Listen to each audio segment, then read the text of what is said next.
The year was 1862, and the vast American continent lay open, wild, and largely silent under the immense dome of the western sky. To stand on the edge of the Missouri River and look west was to look into a void of grass, granite, and endless distance. At that time, the concept of time itself moved differently. It moved at the speed of a horse's gallop, the slow turn of a wagon wheel, or the drift of a cloud over the prairie. The world was vast, disconnected, and quiet. It was into this silence that a dream of iron and steam began to take shape, a dream that would eventually stitch the two halves of a fractured nation together. But before the first spike was driven, before the steam whistles echoed off the Rocky Mountains, there was only the land. If this story is helping you relax, please subscribe to the channel so you don't miss our next journey into history. The dream began not with noise, but with lines drawn on paper. Engineers and dreamers looked at the maps of the American West and saw what others could not. They saw a path through the impassable. In the mid-19th century, the journey from New York to San Francisco was a perilous odyssey that could take months. One could sail all the way around the chaotic waters of Cape Horn at the tip of South America, a journey of many thousands of miles that tested the sanity of sailors. Or one could risk the fever-ridden jungles of the Isthmus of Panama. The third option was to cross the land itself, a dusty, grueling trek across the Great Plains and the formidable Sierra Nevada mountains. But the idea of a railroad, a continuous ribbon of steel stretching from the Atlantic watersheds to the Pacific Ocean, seemed to many like sheer madness. It was a project of such magnitude that it rivaled the building of the pyramids or the great walls of antiquity. Yet the decision was made. President Abraham Lincoln, seeking to bind the Pacific coast to the Union during the dark days of the Civil War, signed the Pacific Railroad Act.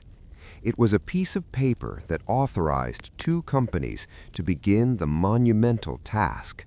From the west, the Central Pacific would push eastward from Sacramento. From the east, the Union Pacific would push westward from Omaha.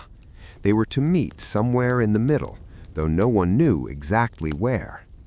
This is not just a story of men, but a story of geology, of weather, and of the raw materials of the earth. Imagine the sheer logistics of the Union Pacific starting in Omaha. Nebraska was a sea of grass. There were no trees for lumber, no stone for ballasts, only the endless horizon. Every single rail, every spike, every wooden tie, and every locomotive had to be brought in from the east. They came by steamboat up the Missouri River or by wagon. The materials were heavy, cold, and unyielding. The iron rails themselves, weighing hundreds of pounds, were forged in the foundries of Pennsylvania and transported across a country that was still largely wilderness. When you close your eyes, try to visualize the piles of iron accumulating on the riverbanks, the smell of wet earth, the metallic tang of rust, and the heavy, damp scent of treated wood ties stacked high like walls. The construction began slowly. It was a rhythm, a mechanical ballet performed by thousands of hands. The process of laying track was methodical and hypnotic. First, the graders would go ahead, carving a flat path through the earth. They used picks, shovels, and wheelbarrows. There were no bulldozers, no hydraulic excavators, just muscle and gravity. They would cut through hills and fill in hollows to create a level grade. Following them were the track layers, A flat car would be pushed forward, loaded with iron rails. Men would grab the rails, 2 men to each end, their movements synchronized. At a signal, they would drop the rail into place on the wooden ties. Clang! The sound of iron hitting wood was dull and heavy. Then came the spikers. These men wielded heavy hammers, driving the iron spikes through the holes in the rail and into the wood. 3 strokes to the spike, 10 spikes to the rail, 400 rails to the mile. The rhythm of the hammers became the heartbeat of the plains. As the Union Pacific moved west, they entered the Great Platte River Valley. Here the land was flat, stretching out like a calm ocean of green and gold. The sky was enormous, dominating the view. At night, the stars were so bright and numerous they seemed to press down on the earth. The workers lived in a moving town, a collection of tents and boxcars that migrated westward with the end of the track. It was a rough existence, but there was a simplicity to it. Wake up with the sun, the smell of coffee and bacon drifting through the cool morning air, the sound of the camp waking up, the clatter of tin plates, the snort of horses, the hiss of steam from the locomotives warming up. Then the work. The sun would rise higher, heating the iron rails until they were hot to the touch. The wind would blow endlessly across the Nebraska plains, a constant companion that rustled the buffalo grass and cooled the sweat on the workers' brows. Meanwhile, on the other side of the continent, the Central Pacific faced a different challenge. They were not dealing with flat plains, but with the Sierra Nevada mountains. These were granite giants, steep and unforgiving. The engineers looked up at cliffs that rose thousands of feet straight into the air. To build a railroad here seemed impossible. The man in charge of this impossible task was Theodore Judah, a brilliant engineer who had become obsessed with the idea of the railroad. He had mapped the route through the Donner Pass, a place infamous for its harsh winters. The Central Pacific began its work in Sacramento, moving slowly into the foothills. The air here smelled of pine needles and damp earth. The trees were massive redwoods and sequoias, ancient sentinels that had stood for centuries. The work in the west was a battle against stone. Black powder was used to blast through the rock. The process was slow and dangerous. Drill a hole into the granite using a hand drill and a sledgehammer. One man would hold the drill, turning it slightly after every strike, while another man swung the hammer. Click, clack, click, clack, hour after hour, inch by inch. Once the hole was deep enough, they would pack it with black powder, light a fuse, and run.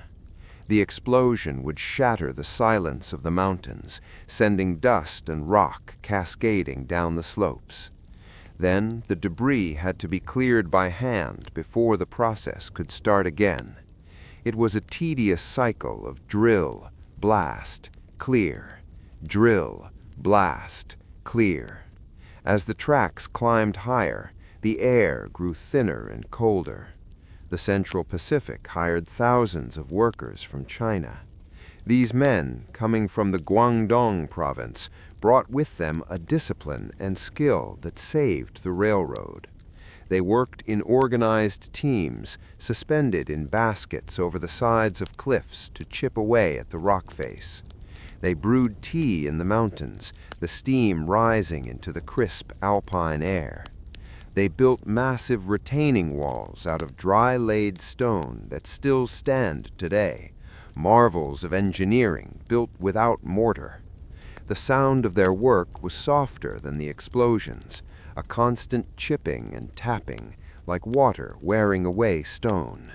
They moved mountains, literally, basket by basket. Back on the plains, the Union Pacific was picking up speed. The geography allowed them to lay miles of track in a single day.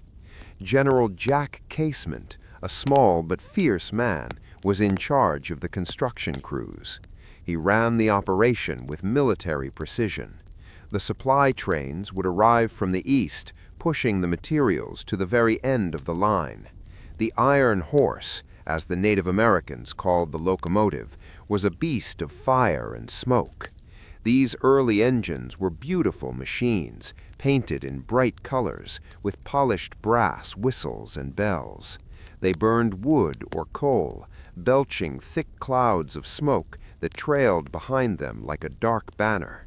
The rhythmic chuff, chuff, chuff of the steam engine was a new sound in the wilderness, a mechanical breathing that signaled the arrival of the industrial age. The environment of the plains was not empty, though it seemed so. It was teeming with life.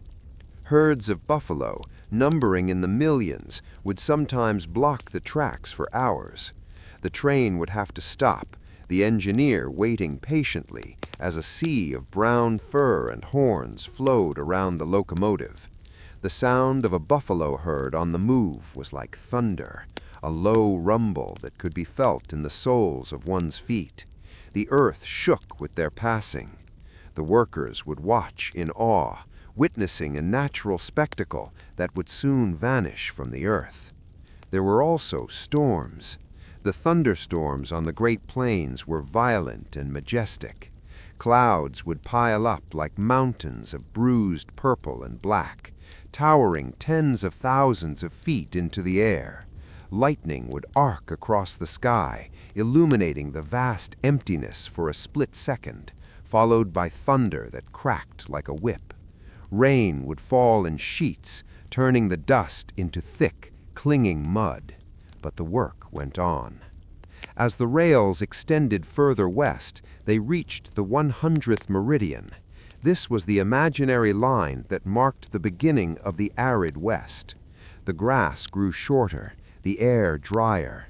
The landscape began to change from the lush green of the river valleys to the sagebrush and alkali dust of the high desert. The colors shifted to ochre, rust, and dusty gray. The sun seemed harsher here, beating down with an intensity that shimmered off the horizon. Mirages would appear in the distance, shimmering lakes of water that vanished as one approached. It was a hypnotic landscape, repetitive and vast. The rhythmic clack-clack of the train wheels on the newly laid track was a lullaby of progress. Winter on the plains brought a different kind of beauty and a different kind of hardship. The temperature would drop well below freezing. The wind, unobstructed by trees or hills, would cut through the thickest coats. Snow would drift against the tracks, burying the iron rails under feet of white powder. The locomotives had to be fitted with snow plows, great wedges of iron that pushed the snow aside, sending plumes of white spraying into the air. Inside the workers' cars, wood stoves glowed red-hot, providing a small island of warmth in a frozen ocean. The men would huddle around, drying their damp wool socks, telling stories and listening to the wind howl outside. The isolation was absolute. They were a tiny speck of humanity in a world of ice and sky. In the Sierra Nevada, winter was even more terrifying. The snowfalls there were legendary. Storms would dump feet of snow in a single day. The drifts could reach depths of 30 or 40 feet. Entire camps were buried. Tunnels had to be dug from the sleeping quarters to the work sites. It was a white world, silent and deadly. To keep working, the Central Pacific had to build snow sheds, massive wooden tunnels that covered the tracks. These were essentially roofs built over the train to protect it from avalanches and heavy snow. It was like building a house for the train, mile after mile. The smell of raw timber, the sound of saws cutting through the thick beams, and the muffled quiet of the snow-covered forest created a surreal atmosphere. Under the snow, the work continued. The rock was still blasted, the debris still cleared. The determination to cross the mountains was stronger than the elements. The granite of the Sierra Nevada was not merely hard, it was ancient, a density of stone that seemed to resent the intrusion of iron and steel. As the workers chipped away at the summit tunnel, known as Tunnel Number 6, they were entering the very heart of the mountain. It was here that the concept of progress slowed to a crawl. In the outside world, days turned into weeks, but inside the tunnel, time was measured in inches. The darkness was absolute, broken only by the flickering light of candles and oil lamps that tossed long, dancing shadows against the wet gray walls. The air was thick with the smell of black powder and the metallic tang of rock dust. It was a subterranean world where the sun never shone, a place of constant dripping water and the rhythmic muffled sound of steel striking stone.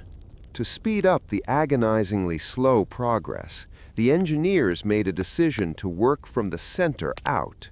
They dug a vertical shaft straight down through the rock, 75 feet deep, to reach the level of the tunnel. From the bottom of this dark well, crews began to dig outwards in both directions, while other crews dug inwards from the east and west faces of the mountain. It was a feat of geometry and faith. 4 separate faces of rock were being attacked simultaneously, with the hope that they would all meet perfectly in the middle. The debris from the central shaft had to be hoisted up in buckets, a slow, creaking process that went on 24 hours a day. The steam engine that powered the hoist chugged rhythmically, a mechanical heartbeat atop the snowy peak, while men toiled in the gloom below. If this story is helping you relax, please subscribe to the channel so you don't miss our next journey into history. While the Central Pacific hacked its way through the frozen roof of the continent, the Union Pacific continued its march across the vast, open table of the Great Plains. But as they moved further west, the land began to change.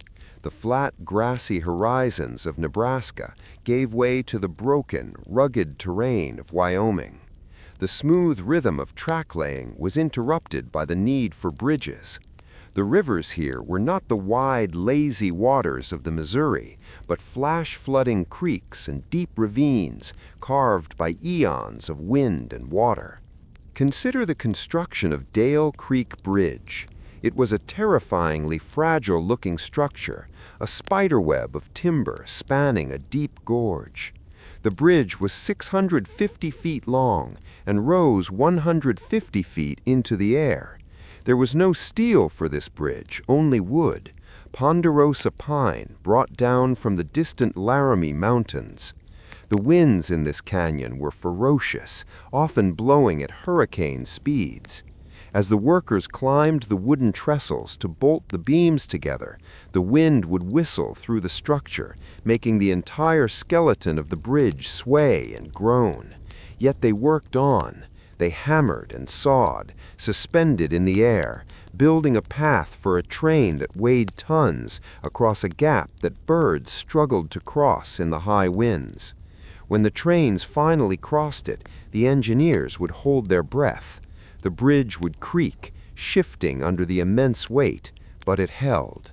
It was a testament to the flexibility of wood and the audacity of the engineers. As the tracks pushed into the Wyoming basin, the water became scarce. This was the great American desert of the old maps. The Union Pacific had to bring water trains with them, tank cars filled with precious liquid to keep the steam engines running and the men alive. The geology here was stark and skeletal. Great formations of red and gray rock jutted out of the earth like the bones of prehistoric beasts. The silence of this landscape was profound. It was a silence that swallowed sound. When the steam whistle blew, the sound didn't echo. It simply traveled out into the vastness until it faded into nothing.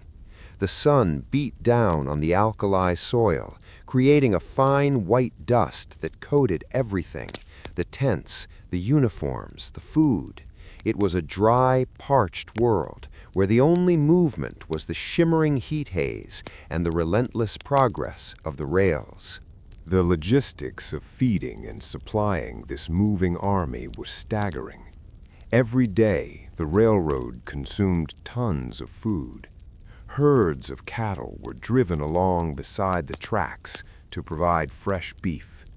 Bakeries were built on flat cars, the smell of baking bread mingling with the coal smoke. The hell-on-wheels towns that followed the track were temporary cities of canvas and wood. When the track moved forward, the town moved with it. Tents were struck, false front wooden buildings were dismantled, and everything was loaded onto flat cars to be reassembled 60 miles down the line. It was a nomadic civilization, entirely dependent on the iron road it was building. Back in the Sierras, the Central Pacific finally broke through. The Summit Tunnel was completed. The day the two headings met, the engineers realized their calculations had been nearly perfect. The alignment was off by only 2 inches. It was a triumph of mathematics over stone. With the tunnel complete, the tracks could finally begin the descent toward the Nevada desert. But the descent was just as difficult as the climb. The grade was steep and the curves were tight. The engineers had to carve ledges into the side of sheer cliffs.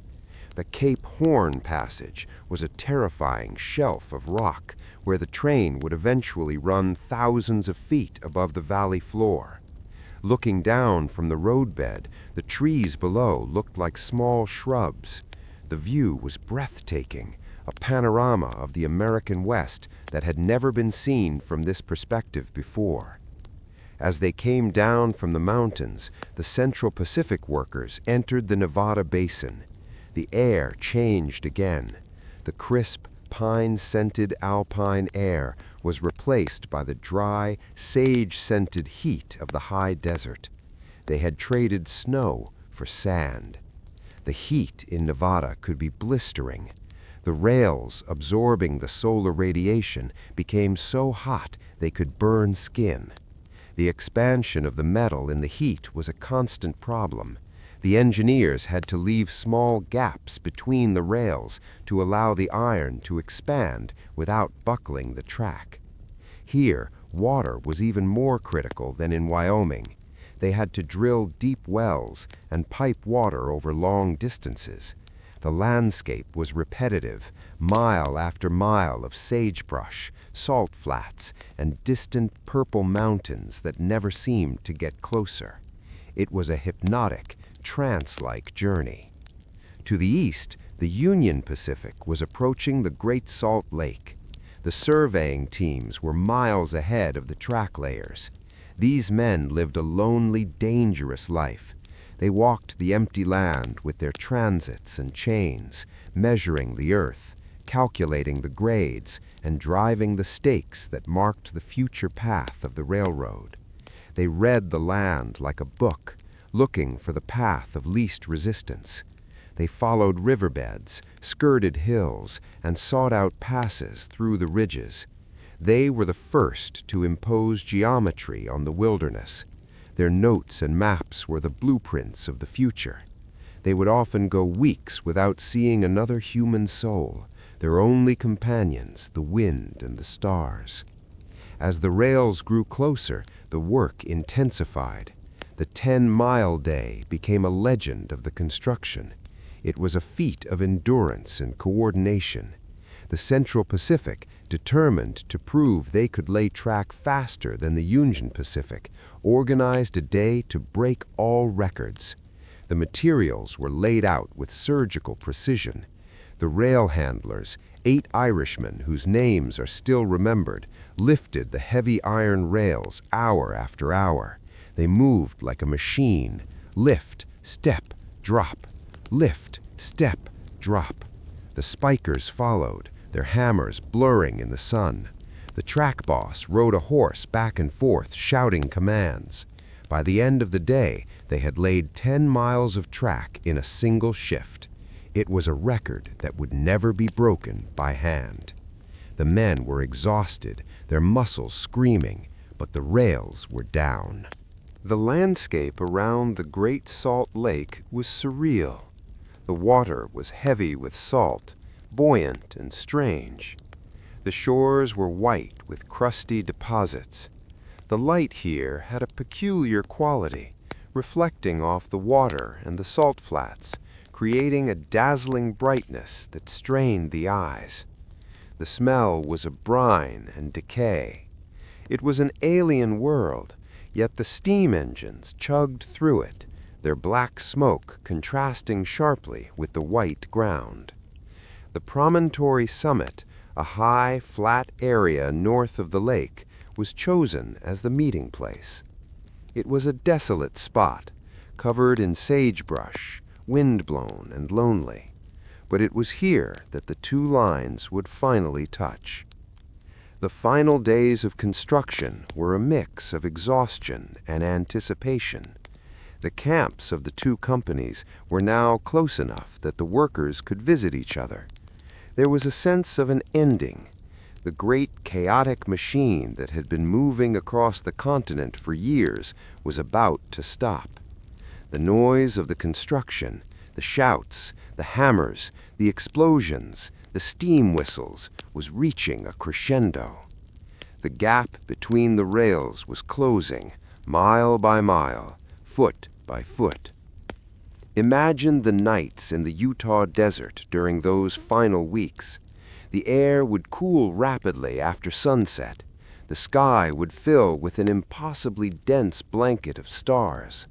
The campfires would flicker in the dark, stretching out for miles. The sound of a harmonica might drift on the wind, playing a slow, mournful tune. Men sat on crates and barrels, smoking pipes, looking at the tracks that vanished into the darkness. They had walked across a continent, tie by tie. They had bored through mountains and spanned rivers. They were tired, their hands calloused and scarred, their skin burned by the sun and wind. They were the foot soldiers of the industrial age, and their war against distance was almost won. As the gap narrowed to just a few miles, the politicians and dignitaries began to arrive. They came in special trains, bringing with them polished shoes, silk hats, and speeches. They looked out the windows at the rugged landscape, marveling at the scenery, largely unaware of the sweat and blood that had been poured into the ground beneath them. They brought with them ceremonial spikes, spikes made of gold, silver, and iron. These were symbols, useless for holding a rail, but heavy with meaning. The golden spike, engraved with the names of the railroad directors, was a shining token of the wealth that the railroad promised to generate.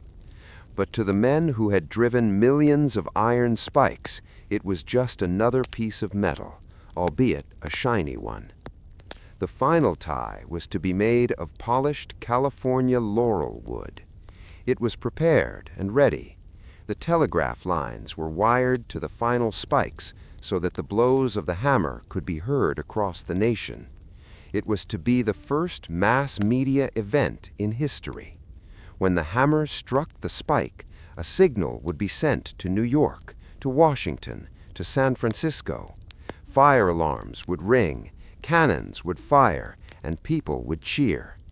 The entire country was waiting for the sound of metal on metal in a lonely patch of Utah desert. The morning of May 10th, 1869, broke over the promontory summit with a chill in the air.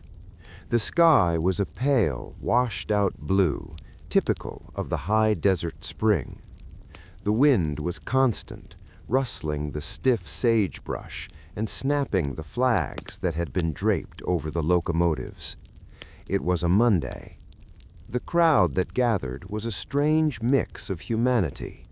There were the laborers, Irishmen in rough wool trousers and flannel shirts, Chinese workers in blue cotton tunics and wide-brimmed hats, standing alongside men in silk top hats and frock coats who had traveled from the cities of the East and West. The contrast was sharp. The smell of expensive cigar smoke mingled with the scent of coal dust, sweat, and the pervasive herbal odor of the sage. Two locomotives faced each other on the single track, separated by only a few feet.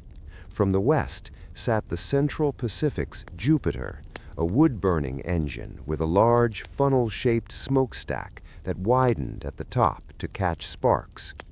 It was painted in blue and crimson, with gold leaf lettering that caught the sun. From the east sat the Union Pacific's number 119, a coal burner with a straight, narrow stack, gleaming in black and polished brass. They sat there like two great beasts catching their breath, steam hissing quietly from their valves, waiting for the final act. If this story is helping you relax, please subscribe to the channel so you don't miss our next journey into history. The ceremony itself was a curious affair, delayed by arguments over protocol and the weather. But the most fascinating detail was the technology that connected this remote patch of Utah to the rest of the world. A telegraph wire had been coiled around the final spike, the golden spike, and another wire was connected to the silver hammer. The idea was that the physical impact of the hammer hitting the spike would close the circuit, sending a click instantaneously across the thousands of miles of wire to receiving stations in San Francisco, New York, Washington, and beyond. It was the 19th century equivalent of a live broadcast. The telegraph operator, W.N. Schilling, sat at a small table beside the track. His fingers danced over the key, tapping out messages to the waiting world. Almost ready. Hats off. Prayer is being offered. The crowd fell silent. The wind whistled through the gap between the engines. The prayer was long, drifting away into the vast emptiness of the basin. Then the moment arrived. Leland Stanford, the president of the Central Pacific, stepped up. He lifted the silver maul. The world waited. He swung and missed. He struck the railroad tie instead of the spike. But the alert telegraph operator, watching closely, simulated the click anyway. He tapped the key 3 times. Dot, dot, dot. And then he tapped out the single word, done. In that second, the church bells in Trinity Church in New York began to ring. Cannons fired in San Francisco. A magnetic ball dropped from a pole above the Capitol in Washington. But at Promontory, the reaction was more human. The engineers climbed into the cabs of the Jupiter and number 119. They pulled the throttles gently. The great wheels turned slowly, grinding against the new iron. The 2 locomotives inched forward until their cow-catchers, the iron grills on the front, touched. The engineers climbed out and broke a bottle of champagne over the linkage. It was a moment of connection. The Atlantic and the Pacific were now joined by a continuous spine of iron. If this story is helping you relax, please subscribe to the channel so you don't miss our next journey into history. But once the dignitaries left, once the champagne was drunk and the photographs were taken, the silence returned to the desert. The tracks remained, glistening in the sun, 2 silver lines stretching to the horizon. Now began the era of the journey. The construction was a battle. The travel was a dream. Imagine, a few years later, stepping onto a train in Omaha to begin the journey west. It is evening. The station is a cavernous hall of brick and glass, filled with the echoes of footsteps and the hiss of steam. You hand your ticket to the conductor, a man in a crisp blue uniform with brass buttons, who punches it with a satisfying click. You walk down the platform, the gravel crunching under your boots, and climb the iron steps into the Pullman Palace car. Entering a Pullman car in the 1870s was like stepping into a rolling hotel lobby. The interior was a shock to the senses, especially compared to the dusty streets outside. The walls were paneled in dark polished walnut and mahogany, glowing under the warm light of kerosene lamps that hung from the ceiling in ornate brass fixtures. The seats were upholstered in deep red or green plush velvet, soft to the touch. The floor was covered in thick, patterned carpets that muffled the sound of the wheels. There was a smell of varnished wood, lamp oil, and the faint, sweet scent of pomade used by the porters. As the train pulled out of the station, there was a lurch, a clanking of couplers, and then the slow, rhythmic acceleration. Chuff, chuff, chuff, chuff. The buildings of Omaha slid past the window, faster and faster, until they were replaced by the open fields. Night fell, and the window became a black mirror, reflecting the interior of the car. The motion of the train was a gentle swaying, a rocking cradle of steel. The clickety-clack of the wheels over the rail joints every 30 feet created a hypnotic tempo. Click-clack, click-clack. It was a heartbeat that would sustain you for days. Life on board settled into a routine governed by the train's schedule. In the morning, you would wake up in your berth. The porter, a master of transformation, had converted the two facing seats into a bed the night before, pulling down an upper berth from the ceiling and hanging heavy curtains for privacy. Waking up on a moving train is a unique sensation. You lie there, feeling the vibration of the floor through the mattress, listening to the muffled roar of the wind outside. You pull back the heavy velvet curtain and look out the window. The world has changed while you slept. Perhaps you are now in the Platte River Valley. The sun is just rising, casting long golden shadows across the grass. The steam from the engine drifts past your window in white cotton-like shreds, momentarily obscuring the view before tearing away to reveal a herd of antelope sprinting alongside the train. They move effortlessly, matching the speed of the iron horse for a mile, before veering off into the vastness. You dress in the small, swaying space of your berth, balancing against the motion of the car, and head to the dining car. Breakfast on the Transcontinental Railroad was an event.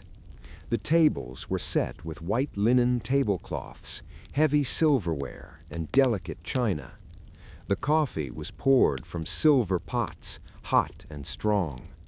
You could order fresh eggs, bacon, buffalo steak, or antelope chops. Eating while the landscape rolled by was a marvel. You raised your cup, and the liquid rippled with the vibration of the train. But the weight of the train cars kept the ride surprisingly smooth. Outside, the telegraph poles whipped by, one every few seconds, marking the speed. Up, down, up, down. The wires connecting the poles dipped and rose in a mesmerizing wave pattern. The days were long and lazy. Passengers spent hours just watching the land. There was no internet, no radio, no distraction other than a book or a conversation. People wrote letters, the ink vibrating on the page as they wrote. They played cards in the smoking car, where the air was thick with the blue haze of tobacco. But mostly, they stared out the window. The landscape of the Great Plains was vast and repetitive, but never truly boring if you looked closely. It was a sea of grass that changed color with the light. In the morning, it was pale green and silver. At noon, under the high sun, it was a bleached gold. In the late afternoon, as storm clouds gathered, it turned a deep bruised purple. Sometimes the train would stop at a water station. These were lonely outposts, a large wooden water tank on stilts, a windmill turning lazily in the breeze, and perhaps a small shack for the station agent. The train would hiss to a halt, the silence of the prairie suddenly rushing in to fill the void left by the engine's noise. You could hear the meadowlark singing, the dry rustle of the wind in the grass, and the clanking of the metal spout as the fireman lowered it to the tender to refill the water tank. Passengers would step off to stretch their legs, their boots sinking into the dust. The air tasted different here, clean, dry, and sharp.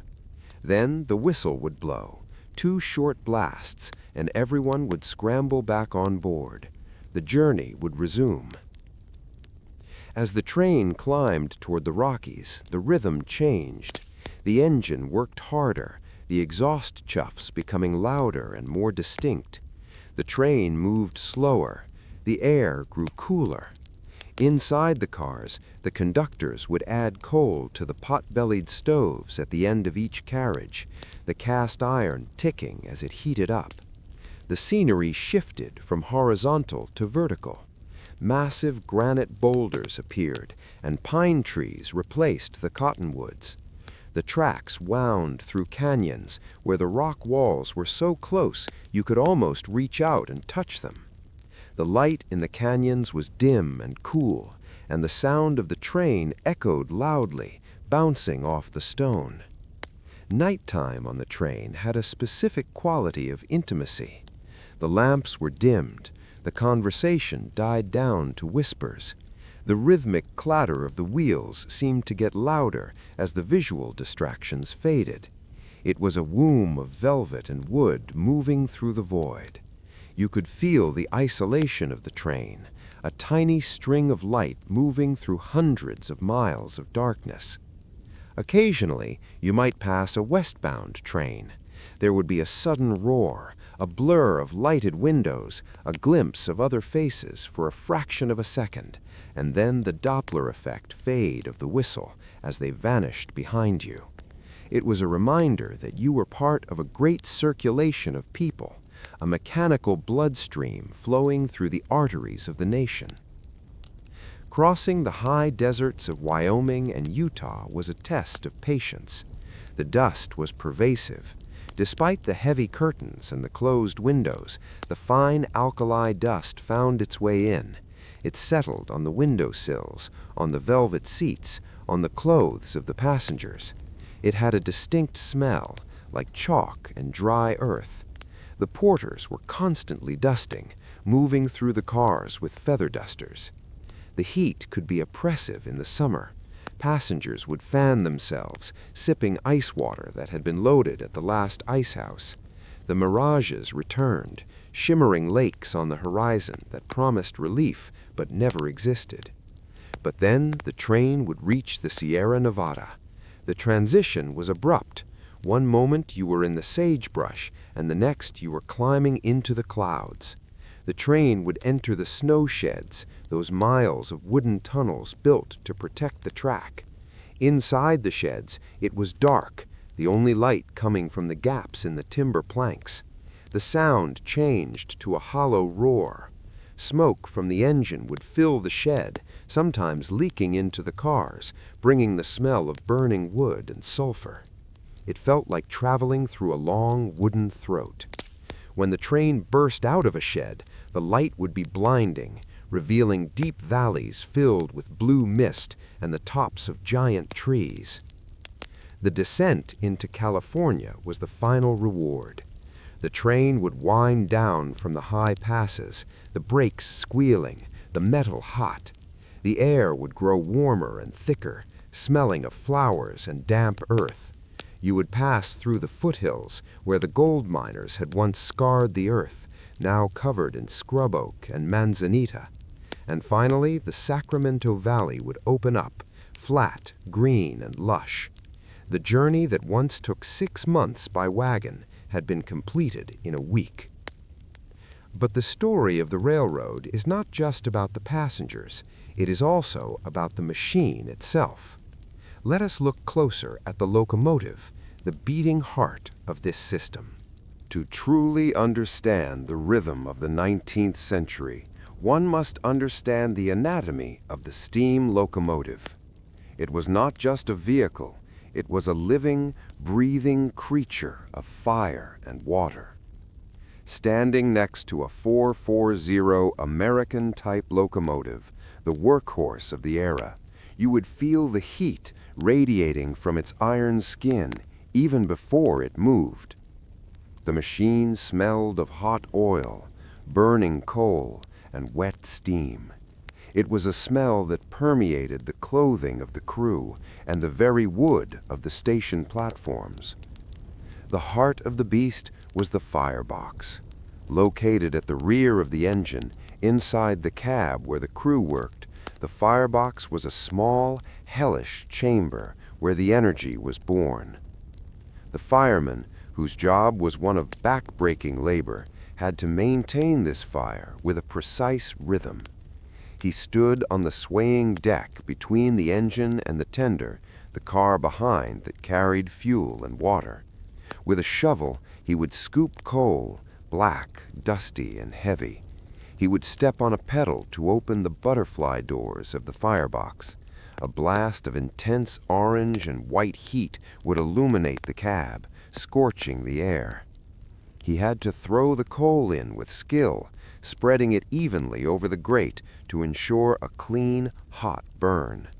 Too much coal in one spot would choke the draft. Too little, and the pressure would drop. Clang, the shovel hit the metal. Whoosh, the coal flew in. Clang, the doors snapped shut. This cycle repeated hundreds of times an hour. Forward of the firebox was the boiler, a long cylindrical pressure vessel that formed the body of the locomotive. Inside this boiler were dozens of fire tubes, long copper or steel pipes that ran from the firebox to the smokestack at the front. The heat and smoke from the fire were drawn through these tubes. Surrounding the tubes was water. As the hot gases rushed through the pipes, they boiled the water around them, turning it into high-pressure steam. This steam collected in the steam dome, a rounded protrusion on top of the engine, waiting to be released. The engineer sat on the right side of the cab, peering out through a small rectangular window. His world was a collection of brass gauges and levers. The most important was the throttle, a long lever that controlled the flow of steam to the cylinders. To start the train, he would pull the lever back gently. A valve would open in the steam dome. The invisible, expanding gas would rush down through a large pipe, hissing like a snake, and enter the steam chests located on either side of the front wheels. Here, the magic of mechanics took over. Inside the steam chest, a slide valve moved back and forth, admitting steam first to one side of a piston, then the other. The piston, a solid metal disc inside a cylinder, was pushed forward and backward by the sheer force of the expanding steam. This linear motion, back and forth, was transferred to the driving wheels by a steel rod called the main rod. It was a simple concept. Push the rod, turn the wheel. But seeing it in action was hypnotic. As the train picked up speed, the rods became a blur of steel, rising and falling in a circular dance. The chuff sound of the train was the exhaust steam being released up the smokestack after it had done its work. 4 chuffs for every revolution of the wheels. The faster the wheels turned, the faster the rhythm. Chuff, chuff, chuff. Chuff. It was a mechanical heartbeat that resonated through the ground. Maintaining this machine required constant vigilance. The engineer had to watch the water glass, a small glass tube that showed the water level in the boiler. If the water dropped too low, the top of the firebox, the crown sheet, would be exposed to the direct heat of the fire without water to cool it. The The metal would soften, bulge, and eventually explode with the force of a bomb, destroying the engine and killing the crew. If the water level was too high, water could be carried over into the cylinders where it could not be compressed, cracking the cylinder heads. It was a delicate balance maintained by adjusting the injectors that sprayed fresh water from the tender into the boiler. Lubrication was an endless task. The friction generated by the heavy moving parts was immense. Before every run, and often at stops, the engineer would walk around the locomotive with a long spouted oil can. He would probe the intricate linkages, the bearings, and the journals, squeezing drops of thick golden oil into the cups. The smell of hot oil on hot metal was the perfume of the railroad. He would touch the hubs of the wheels with the back of his hand to check for overheating. A hot box, an overheated wheel bearing, could cause the axle to seize and derail the train. The landscape seen from the engine cab was different from what the passengers saw. It was raw, more immediate. The wind rushed into the open cab, carrying grit and sparks. In the winter, the crew froze, their fronts roasted by the firebox and their backs frozen by the draft. In the summer, the heat was suffocating. They wore heavy denim overalls, thick gloves, and caps to protect their hair from soot. Their faces were perpetually smeared, a mixture of coal dust and sweat. Driving a steam locomotive was not like driving a car. It was more like sailing a ship. The engineer had to know the road. He had to know the grades, the uphill and downhill slopes. Approaching a steep grade, he had to build up speed and steam pressure beforehand, attacking the hill with momentum. Going downhill was even more dangerous. The brakes on early trains were primitive. Before the invention of the Westinghouse air brake in 1869, which appeared right around the time the Transcontinental line was finished, stopping a train relied on brakemen. These men had to run along the tops of the moving cars, jumping from roof to roof, turning great iron wheels to manually tighten the brakes on each car. It was a job with a terrifyingly high mortality rate. One slip on an icy roof, one sudden lurch of the train, and a man would fall under the wheels. The engineer would signal for brakes with the whistle, one short, sharp blast, and the brakeman would scramble into action. The sounds of the railroad were a language of their own. The whistle was the voice of the engine. Every engineer had his own quill or style of blowing the whistle. Some were sharp and businesslike. Others could make the whistle mourn and cry, modulating the tone by feathering the valve. There were signals for everything. 2 long blasts for releasing brakes and starting, 1 long blast for approaching a station, a succession of short blasts for an alarm or livestock on the track. The bell, usually made of brass, was rung continuously when moving through a yard or a town. Its clear, resonant clang was a warning. Get out of the way, the iron horse is coming. Night operations added another layer of complexity. The headlight of the locomotive was a large kerosene lantern with a silvered parabolic reflector. It cast a weak yellow beam that barely illuminated the track ahead. The engineer was effectively driving blind into the darkness, trusting the rails to guide him.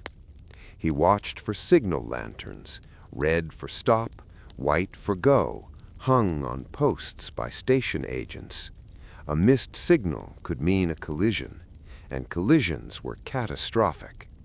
The locomotives, weighing 40 or 50 tons, did not crumple like modern cars. They telescoped. The boilers would often rupture, scalding anyone trapped in the wreckage. Yet, despite the danger and the grime, there was a romance to the machine. It was the most complex device most people of that era would ever see. It was a symbol of mastery over nature. To be an engineer was to be a hero.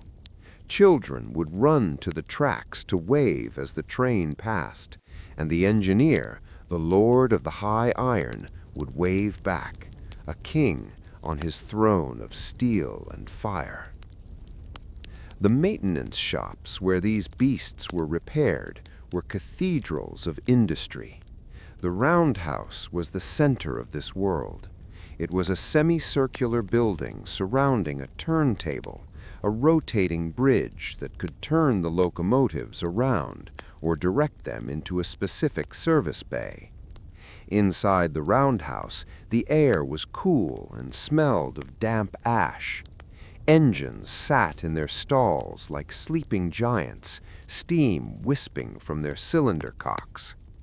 Here, mechanics performed surgery. They removed massive wheels, rebored cylinders, and replaced boiler tubes. The sounds were of heavy metal, the ringing of sledgehammers, the rasp of files, the clatter of dropped wrenches. There was also the water infrastructure. Steam locomotives were thirsty. They consumed thousands of gallons of water. The water tanks dotting the line were vital oases. But water quality mattered. Bad water, water with too much mineral content, would scale up the boiler tubes, coating them in rock-hard deposits that insulated the pipes and prevented the water from boiling efficiently. In the badlands of the West, the water was often alkaline and corrosive. It would foam inside the boiler, causing priming, where water froth was sucked into the cylinders. To combat this, the railroads had to employ chemists and build treatment plants, or simply haul good water in tank cars for hundreds of miles. The fuel was another logistical nightmare.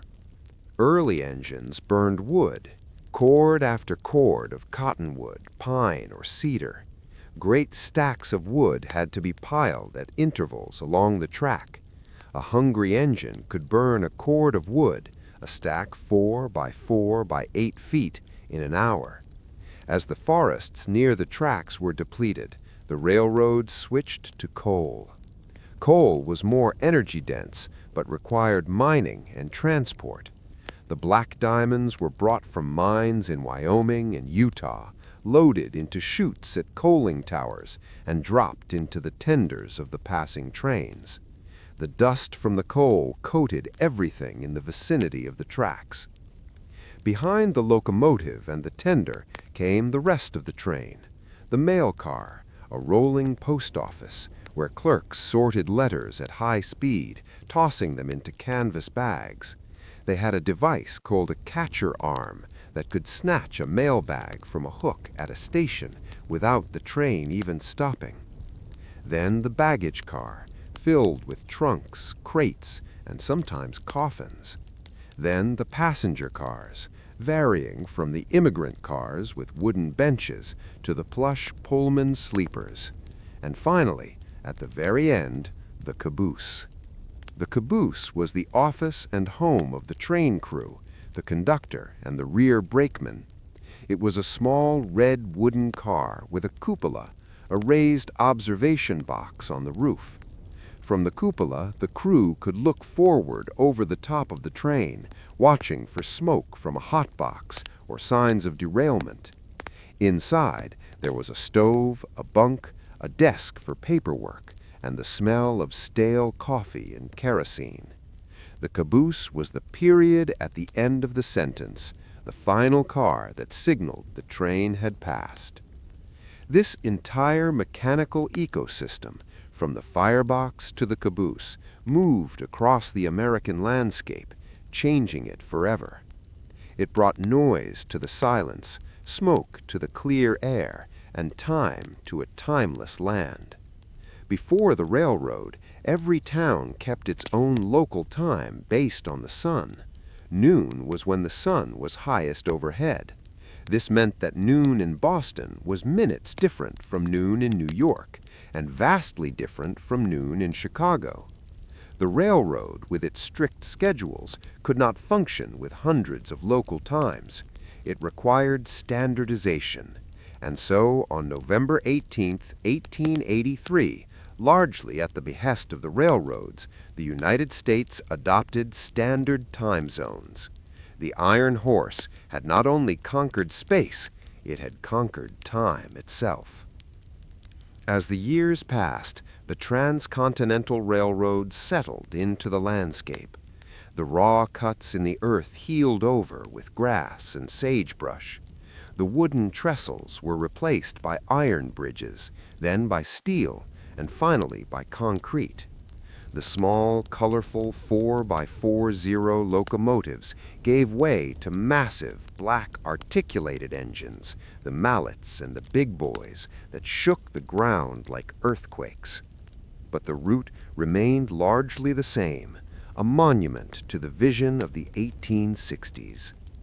Let us now shift our focus from the machine back to the land itself, and specifically to the towns that sprang up and often died along these iron rails, the phenomenon of the hell on wheels. The railroad did not travel alone. Like a great iron comet moving across the dark void of the plains, it dragged a chaotic tail of debris and humanity behind it. This tail was known as Hell on Wheels. It was a mobile civilization, a traveling city that dismantled itself and reassembled every 60 miles or so, following the end of the track. To understand the atmosphere of the construction era, one must walk the muddy, temporary streets of these pop-up towns. They were settlements born of necessity and greed, existing in a strange limbo between the civilized East and the Wild West. Imagine arriving in a place like Julesburg, Colorado, or Benton, Wyoming, at the height of the construction boom. The town did not grow organically over years. It appeared overnight. The buildings were not made of stone or brick, but of canvas and thin green lumber. The main street was usually just a strip of beaten earth, churned into knee-deep mud by thousands of boots and wagon wheels, or baked into a suffocating powder by the sun. The structures were portable. The big tent, often a saloon or a dance hall, was a canvas structure 100 feet long and 40 feet wide. Inside, a makeshift bar was set up on trestles, serving rotgut whiskey, a volatile mixture of raw alcohol, burnt sugar, and chewing tobacco. The noise of a hell-on-wheels town was a constant, low-frequency roar. It was the sound of thousands of men trying to forget the brutal labor of the day. There was the scrape of fiddles playing reel after reel, the clinking of glasses, the shout of gamblers, and the hammer of carpenters, constantly building new additions or repairing what had been broken the night before. Kerosene lamps hung from the tent poles, casting a yellow, smoky light that flickered in the draft. The air was thick with the smell of stale beer, sawdust, unwashed wool, and cheap perfume. The population of these towns was a transient mix of the desperate and the opportunist. There were the track layers, the Irishmen and Civil War veterans, their bodies hard and lean from swinging hammers. They came to spend their wages, which were generous for the time. Then there were the predators, the professional gamblers with their slicked-back hair and marked cards, running games of faro, monte, and chuck-a-luck. There were the saloon keepers, often selling water for as much as whiskey if the local supply was alkali.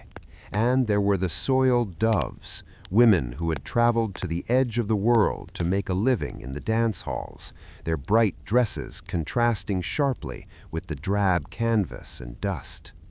The architecture of these towns was a marvel of modular engineering. Many of the buildings were false fronts, simple wooden facades painted to look like respectable two-story buildings, while behind them lay nothing but a tent or a shack. When the order came to move, the town would dissolve. The canvas was rolled up, The wooden floors were pulled apart, the false fronts were unbolted, and everything was stacked onto flat cars. A town that had housed 3,000 people on a Tuesday could be nothing but a pile of empty tin cans and broken bottles by Friday. The silence of the prairie would reclaim the spot, the wind blowing through the sagebrush where a noisy saloon had stood just days before. One of the most notorious of these towns was Benton, Wyoming. It sat in a bleak red dust desert, miles from any water. Water had to be hauled in by the trainload from the North Platte River and sold by the bucket. Benton existed for only a few months in 1868, yet in that time it was one of the busiest places in the territory. It was described by a contemporary journalist as a suburb of hell. The dust in Benton was legendary. It was a fine white alkali powder that coated the lungs and burned the eyes. It rose in clouds every time a wagon passed, settling on the food, the drinks, and the bedrolls. In this white fog, the town operated 24 hours a day. There was no night in Benton, only a dimming of the light. But these towns were not just dens of iniquity, they were also logistical hubs. Alongside the saloons were the warehouses. Huge piles of supplies, sacks of flour, crates of tools, barrels of salted beef were offloaded from the trains and stored here before being moved to the front lines. The teamsters, men who drove the mule and ox wagons, were a vital part of this ecosystem. Their wagons, heavily laden, would trundle out of town at dawn, heading for the grading camps miles ahead of the track. The cracking of their long whips and their creative profanity were part of the town's soundscape. Law and order in Hell on Wheels were fluid concepts. There were no sheriffs, no jails, and no courts, at least in the traditional sense. Justice was often summary and brutal. Vigilance committees formed by the more respectable citizens or by the railroad management itself would take matters into their own hands. General Jack Cassment, the small but formidable construction boss of the Union Pacific, eventually grew tired of the chaos that threatened to slow down his work. Legend has it that when a group of gamblers and thugs tried to take over one of the terminal towns, Cassment had his track crews retrofit a boxcar as a mobile armory. He marched a brigade of workers armed with rifles into the town. The cleanup was swift. When a visitor later asked Cassment where the gamblers had gone, he quietly pointed to a fresh mound in the local cemetery. Contrast this chaotic scene with the camps of the Central Pacific in the West. The Chinese workers lived differently. Their camps were models of organization and hygiene. They did not drink whiskey, they drank tea, which meant they boiled their water, unwittingly saving themselves from the dysentery and cholera that ravaged the Irish camps of the Union Pacific. They had their own cooks who prepared meals of rice, dried vegetables, and seafood sent from San Francisco. They bathed daily in sponge baths, a habit that baffled their white counterparts. Their camps were quieter, smelling of incense and cooking oil rather than stale alcohol. While the Union Pacific camps were exploding with gunfire and brawls, the Central Pacific camps were focused, disciplined, and remarkably peaceful. As the railroad moved on, it left a string of ghost towns in its wake. Places like Bear River City or Bryan became empty shells almost overnight. But some towns stuck. Cheyenne and Laramie in Wyoming were designated as division points, places where engines were swapped and crews were changed. Because the railroad built permanent shops and roundhouses there, the towns took root. The canvas tents were replaced by pine shacks, then by brick buildings. Schools were built, churches appeared. The Hell on Wheels element moved on, leaving behind the seeds of a permanent civilization. Walking through the site of a vanished hell-on-wheels town today is a melancholic experience. The land has largely healed. The buffalo grass has grown back over the ruts of the wagons. But if you look closely at the ground, you can still find the artifacts of that frenetic time. You might see the rusted hoop of a barrel, a square-cut iron nail, or shards of thick, dark glass from a bottle of bitters. These fragments are the only physical evidence of the thousands of lives that swirled around this spot for a few brief weeks in the 1860s. The wind sounds the same as it did then, a hollow, rushing noise that emphasizes the emptiness of the landscape. The demise of these towns marked the transition from the frontier to the settled world. As the tracks joined at Promontory, the need for a mobile base of operations vanished. The great army of workers disbanded. The gamblers and saloon keepers drifted away to the mining camps of Montana or the Black Hills. The silence returned, but it was a different kind of silence. It was now punctuated by the regular, scheduled passage of the train. Let us consider the specific geography that this mobile army had to conquer in the final stages, the Great Basin of Utah. This is a landscape that feels almost aquatic, though it is dry. It is the bottom of an ancient, vanished ocean, Lake Bonneville. The mountains here are islands in a sea of sagebrush and salt. To build a railroad here was to build across a seabed. The ground was often soft and treacherous. In some places, the salt crust was hard as concrete. In others, it was a thin veneer over sucking mud. The glare of the sun on the white salt flats was blinding. Surveyors had to wear dark goggles or risk snow blindness in the middle of summer. The water in the Great Basin was often undrinkable. Springs were frequently sulfurous or briny.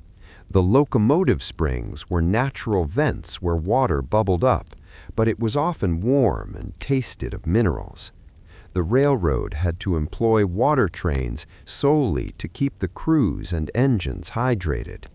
Imagine the value of a cup of cool, fresh water in such a place. It was more precious than the gold they were paid in. As the train, the finished product of all this labor, moved through this alien landscape, passengers would stare out the windows in disbelief. The Great Salt Lake itself was a marvel. Heavy, buoyant water that stretched to the horizon, inhabited by millions of brine shrimp and surrounded by clouds of flies. The train trestles crossing the inlets of the lake would become encrusted with salt spray, turning white and sparkling like crystal palaces. It was a bizarre, beautiful, and hostile environment, tamed by the geometry of the rail. The journey we are taking is not just about the construction, but about the feeling of the era. It is about the wood smoke drifting from the chimney of a sod house near the tracks. It is about the vibration of the telegraph wire singing in the wind.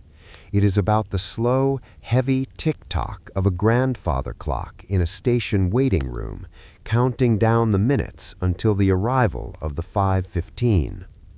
The railroad also brought with it the age of the catalog.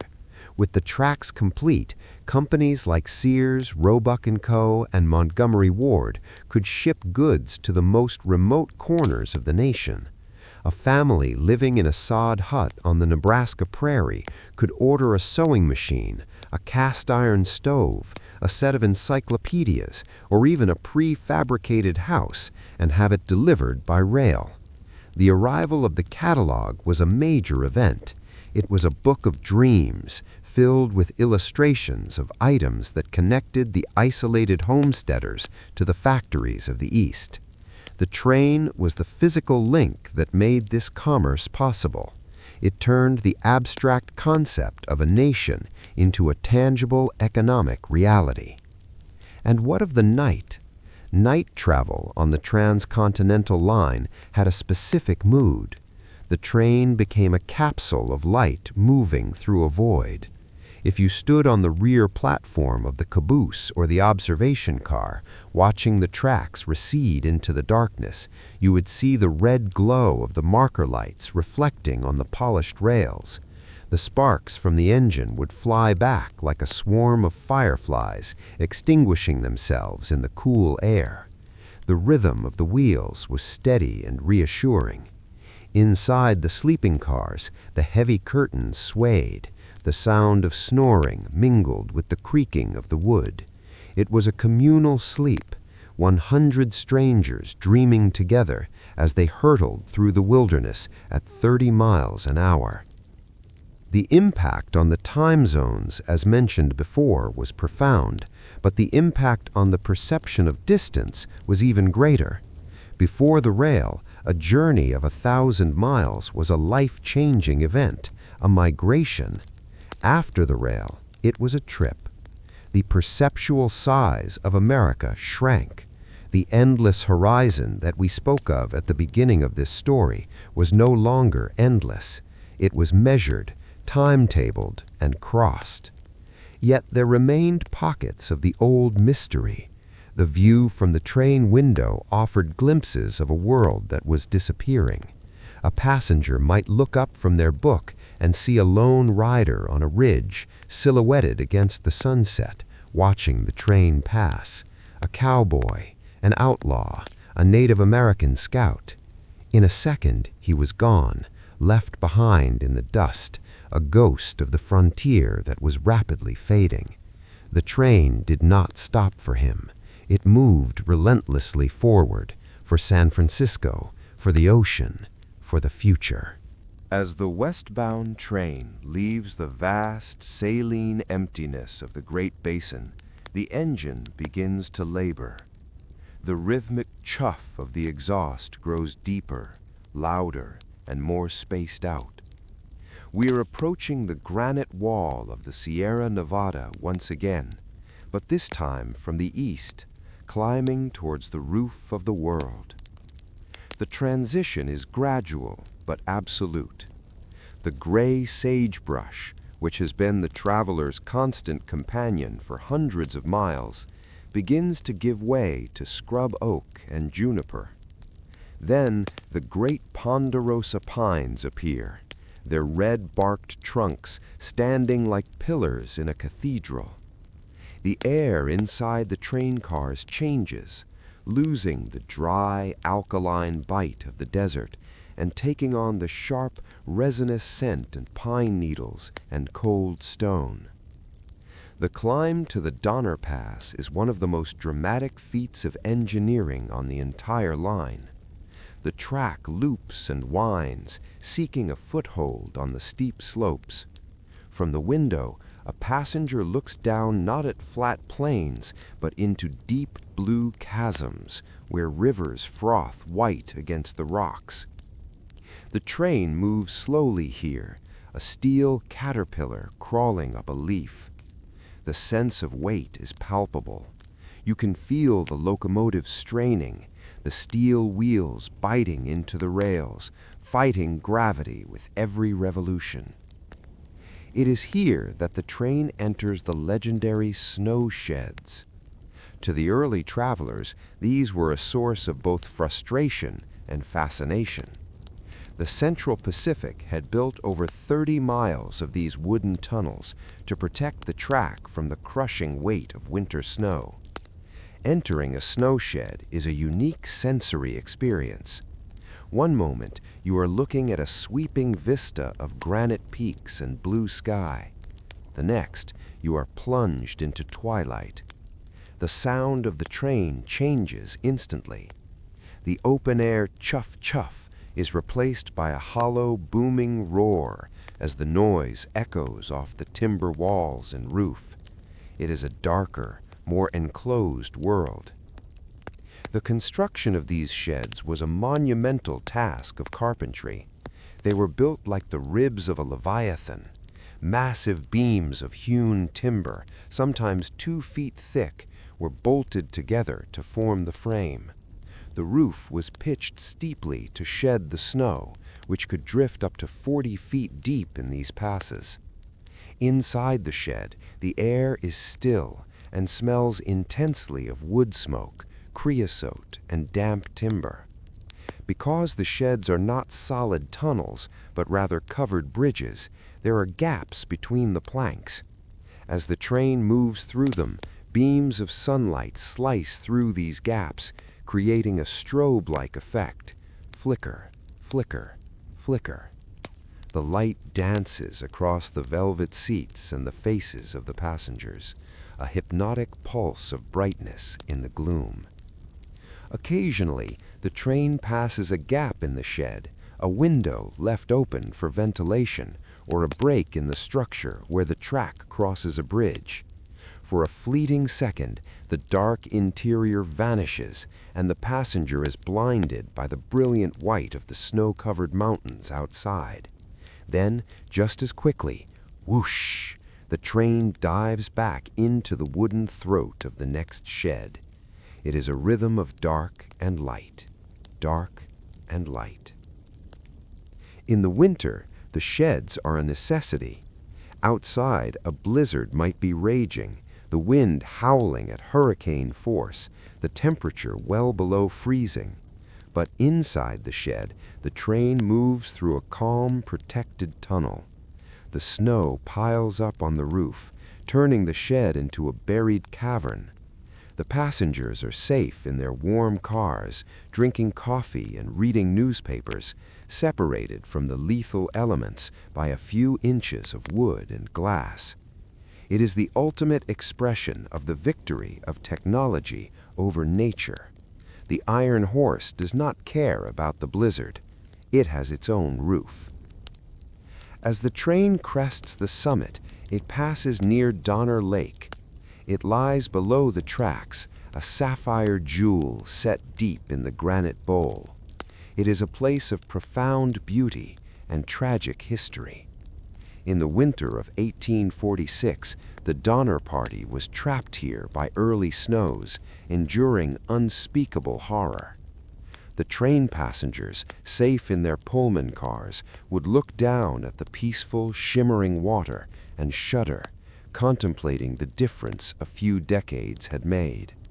What took the pioneers weeks of suffering to cross, the train traverses in an hour of comfort. The ghost of the past is silent here, watched behind a pane of glass. As the elevation drops, the vegetation changes again. We leave the high alpine zone of granite and snow. The air grows thicker, richer, and warmer. The pines become mixed with oak and madrone.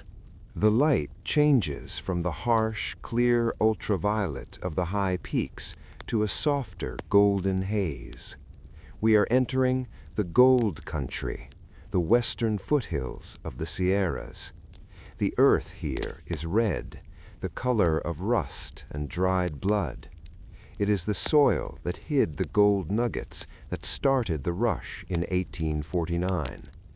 You can see the scars on the land, great hydraulic pits where entire hillsides were washed away by miners' water cannons in search of the precious metal. Now, the train rolls past these old wounds, which are slowly being healed by the growth of manzanita and wild lilac.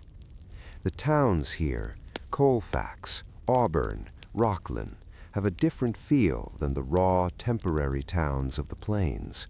These are established communities, built of brick and stone, settled by the people who came for gold and stayed for the land.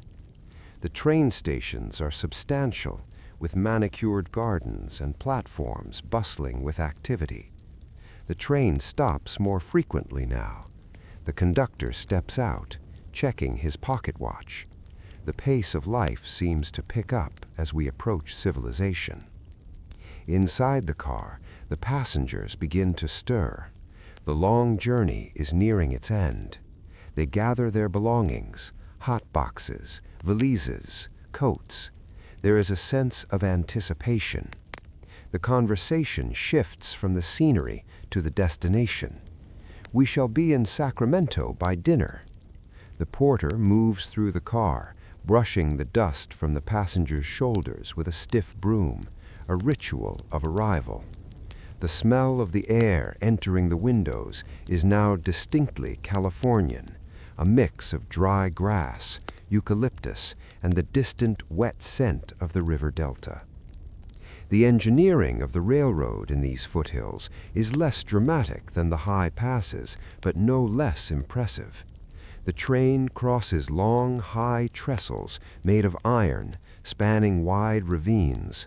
The sound of the train on a trestle is different, a deep, resonant rumble, rumble, rumble that can be felt in the stomach. Looking down through the ties, one can see the tops of trees. It is a suspended journey, floating above the landscape.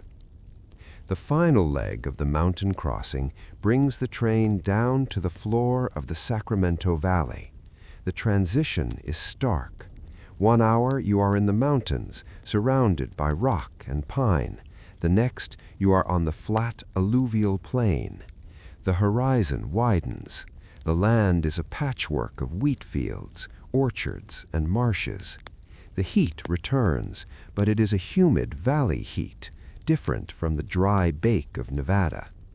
The train picks up speed on the level ground, the wheels humming a steady, fast rhythm. Click-clack, click-clack, click-clack. The engine bell rings continuously as it crosses country roads where horses and wagons wait behind wooden gates. We are approaching Sacramento, the western terminus of the Central Pacific. In the 1860s and 70s, this was a booming river city. The train slows as it enters the city limits. It moves along the levee, passing warehouses and docks. The Sacramento River is wide and brown, crowded with stern-wheel steamboats. These boats were the connection to San Francisco before the bridges were built. The train hisses to a halt at the station, a grand structure of brick and iron. The journey across the continent physically is over, but for the cargo, the journey often continued. Let's pause for a moment to consider the freight. The railroad was not just for people, it was the artery of commerce. While the passengers disembark, stretching their legs and looking for carriages, the freight cars are being shunted to the sidings. What was inside these boxcars? Tea and silk from China, brought to ship by San Francisco and then loaded onto the train for the east. Silver ore from the Comstock lode in Nevada. Beef from the stockyards of Omaha. Manufactured goods, clocks, rifles, sewing machines, fabrics from the factories of New England heading west. The sounds of the freight yard are the industrial symphony of the 19th century. The screech of metal wheels on curved tracks, the heavy thud of couplers engaging, the shouting of the brakemen, the hiss of steam. It is a place of ceaseless movement. The switchers, small, powerful locomotives designed for moving cars short distances, dart back and forth like sheepdogs herding the boxcars. They have no tenders. Their water and coal are carried on the engine itself to make them compact. They work night and day, assembling and disassembling trains. And what of the night in the valley? The air is heavy and still. The sound of the train whistle carries for miles across the flat fields. To a farmer lying in bed in a farmhouse 5 miles away, the sound of the midnight train is a reminder of the world beyond his fields. It is a lonely, haunting sound, a minor chord drifting through the darkness. The headlight of the locomotive cuts a cone of light through the valley fog, illuminating the mist like a solid beam. The train is a ribbon of light and noise passing through the quiet agricultural world, connecting the mountains to the sea. The completion of this journey, from the Missouri River to the Sacramento River, changed the concept of the West. It was no longer a distant, almost mythical land. It was a destination on a schedule. You could buy a ticket. You could check your bags. The mystery was replaced by accessibility. But as we will see, the railroad did more than just transport. It transformed. It changed what people ate, how they built their houses, and how they told time. Now that we have physically crossed the continent, let us look deeper into the experience of the machine itself during the night. The night train is a specific atmosphere, a world within a world, where the laws of the day do not apply. Nightfall on the Transcontinental Railroad was not merely a change in lighting, it was a transformation of the entire world. As the sun dipped below the horizon, turning the western sky into a band of burning orange and then fading to a bruised purple, the interior of the train took on a new life. In the Pullman Palace cars, the atmosphere shifted from a rolling parlor to a rolling dormitory. The transition was managed with the precision of a theatrical performance by the Pullman porters. These men, impeccably dressed in their uniforms, were the guardians of the night. Their work began as the passengers finished their evening conversations. The transformation of a seating section into a sleeping berth was a mechanical marvel of the Victorian age. The porter would step up to a pair of facing seats. With a practiced motion, he would unlock the back cushions, folding them down to meet the seat cushions, creating a flat, continuous surface. This formed the lower berth. Then he would reach up to the decorative paneling on the ceiling. A key was turned, a latch released, and a heavy wooden panel would swing down on hinges, revealing the mattress and bedding of the upper berth. It was a process of unfolding, a geometry of comfort hidden within the walls of the car. The porter would then bring out the linens, crisp white sheets that smelled of laundry starch and lavender, heavy wool blankets, often emblazoned with the Pullman logo, and fluffy pillows. Finally, the heavy velvet curtains were hung. These curtains, usually a deep maroon or hunter green, ran the length of the aisle, turning the open car into 2 rows of private, enclosed cubicles. The center aisle became a narrow, dim canyon, lit only by the low glow of the kerosene lamps turned down for the night. Crawling into a Pullman berth was like entering a secret fort. The space was compact but luxurious. You had your own little window, a small shelf for a watch or spectacles, and a net hammock for clothing. Once the heavy curtains were buttoned shut, the world outside ceased to exist visually, but it became hyper-real audibly. Lying in the dark, the passenger became intimately aware of the machine's movement. The sound of a train at night is a complex, rhythmic lullaby. During the day, the visual stimulation distracts the brain. At night, the ears take over. You could hear the click-click, click-click of the wheels over the rail joints with absolute clarity. It was a heartbeat, steady, driving, and hypnotic. Every rail was 30 feet long.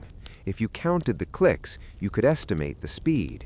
A click every second meant 20 miles per hour. A faster tempo meant the engineer was making up time on the flats. The car itself spoke.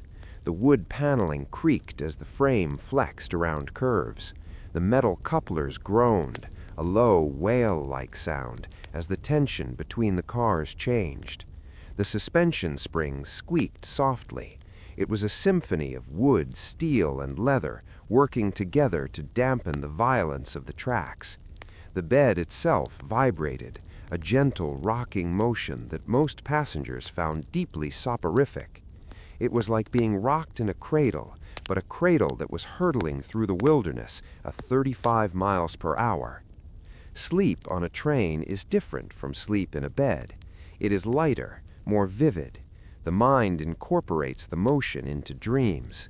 You might dream of sailing or of riding a horse, and every so often the rhythm would change, pulling you gently towards wakefulness.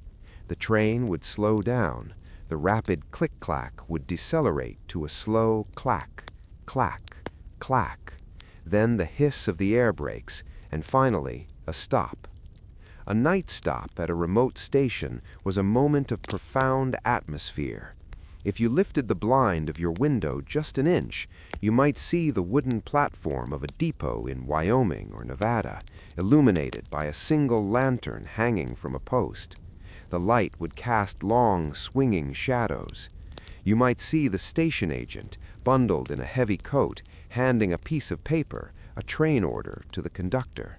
You might hear the crunch of boots on gravel, a muffled voice saying, "All clear," or the distant bark of a dog. Then the steam whistle would blow, two mournful notes that seemed to dissolve into the immense silence of the surrounding desert. The train would lurch forward, the station would slide backward into the darkness, and the rhythm would resume. For the engineer and fireman in the locomotive, the night was a different beast. They were not cocooned in velvet. They were riding the iron horse itself. The cab was a cave of shadows, illuminated only by the gauges and the periodic glare of the firebox door opening. The butterfly doors would swing open, and for a few seconds the cab would be flooded with blinding white-hot light. The fireman's shadow would dance huge and distorted against the metal roof. Then the doors would clang shut, and darkness would return, save for the faint glow of the water glass and the steam pressure gauge. The headlight of the locomotive, as mentioned before, was a weak beam in a vast darkness. It caught only the glint of the rails ahead. Insects would swarm the light, thousands of moths and beetles drawn to the only illumination for miles. Sometimes bats would swoop in and out of the beam. The engineer relied heavily on his knowledge of the road. He felt the track through the seat of his pants. He knew where the curves were, where the bridges lay. He listened to the exhaust. A sharp, crisp chuff meant the engine was running well. A mushy sound might mean water in the cylinders. Crossing a bridge at night was a terrifyingly beautiful experience. The sound of the train changed instantly from the dull thud of earth to a hollow, resonant roar. Rumble, rumble, rumble. Below there was nothing but blackness. The passenger, safe in their berth, would feel the change in tone in their chest. They were suspended over a void, held up by a lattice of iron or wood that they couldn't even see. Then, just as suddenly, the solid earth would return, and the sound would dampen back to the familiar rhythmic clicking. Occasionally, there would be a meet. This was when the train had to pass another train moving in the opposite direction. Since much of the line was single track, one train would have to pull into a siding, a secondary track, and wait. The waiting train would sit in the dark, silent and steaming. The passengers would wake up, sensing the lack of motion. Then a light would appear in the distance, growing brighter and brighter. The ground would begin to tremble. The oncoming train would approach with a rising roar. Whoosh! The locomotive would tear past, a blur of noise and heat. Then the cars, clack, clack, clack, clack, flashing windows, glimpses of other people sleeping, other lives moving the other way. And then the red lights of the caboose, and it was gone. The silence would rush back in, ringing in the ears. The waiting train would then blow its whistle and slowly creep back onto the main line. The isolation of the night train was absolute. Outside the glass, the American continent was a sleeping giant. There were no electric lights, no highways, no flight paths overhead. Just millions of square miles of grass, rock, and forest. The stars were incredibly bright, hanging low over the horizon. If you were crossing the plains, you might see the faint glow of a prairie fire in the distance, a thin red line on the edge of the world. If you were in the mountains, the moonlight might illuminate the snow on the peaks, turning them into ghostly silver shapes. Inside the car, the air would cool down as the night deepened. The pot-bellied stove at the end of the car would be stoked by the porter, the cast iron ticking as it radiated heat. The smell of the coal smoke from the engine would sometimes drift back, a sulphurous reminder of the power pulling you. It was a cozy, encapsulated world. You were traveling through the hostile wilderness in a warm, moving room. Morning on the train brought a slow, gradual awakening. The sky would lighten to a pale gray. The landscape would reveal itself again. Perhaps you had gone to sleep in the flatlands of Nebraska and woken up in the foothills of the Rockies. The geometry of the land had changed while you dreamed. The porter would move through the aisle, waking passengers who had requested it. 6 o'clock, sir. Approaching Laramie. The process of converting the berths back into seats was the reverse of the evening ritual. The bedding was stowed, the upper berth locked away, the curtains taken down. The car was once again a parlor. Passengers, disheveled and sleepy, would make their way to the washrooms at the end of the car. These small compartments were marvels of efficiency, with marble basins and silver taps that dispensed water, often cold, from overhead tanks. Shaving on a moving train required a steady hand and an ability to anticipate the lurches of the car. Men would brace their legs against the wall, razor in hand, waiting for a smooth stretch of track. Then came the smell of coffee. The dining car, usually attached to the middle of the train, would begin serving breakfast. There is perhaps no sensory experience more delightful than the smell of frying bacon and brewing coffee mixing with the fresh morning air of the high plains. Walking between the cars to get to the diner was an adventure in itself. You had to step over the coupling plates, the metal shifting and grinding beneath your feet, the wind rushing through the accordion-like vestibules, the noise deafening for a brief second before you opened the heavy door into the quiet, civilized atmosphere of the dining car. The dining car was the social center of the train. Here, strangers broke bread together. The tables were set with heavy damask cloths that were dampened slightly to prevent the silverware from sliding off during rough patches of track. The menu was surprisingly extensive. You could have fresh trout caught in the mountain streams, oysters brought from the coast in ice-packed barrels, or steaks from the cattle herds you saw out the window. The railroad took immense pride in its food. It was a way to prove that the wilderness had been tamed. You were eating a civilized meal in the middle of nowhere. As the morning progressed, the rhythm of the day would reassert itself. The conductor would come through, punching tickets. The news butcher, a young boy who sold newspapers, candy, and fruit, would walk the aisles. Oranges, fresh figs, Harper's Weekly. He was the internet of his day, bringing news from the outside world to the encapsulated travelers. Let us now shift our perspective from the passenger to the track itself.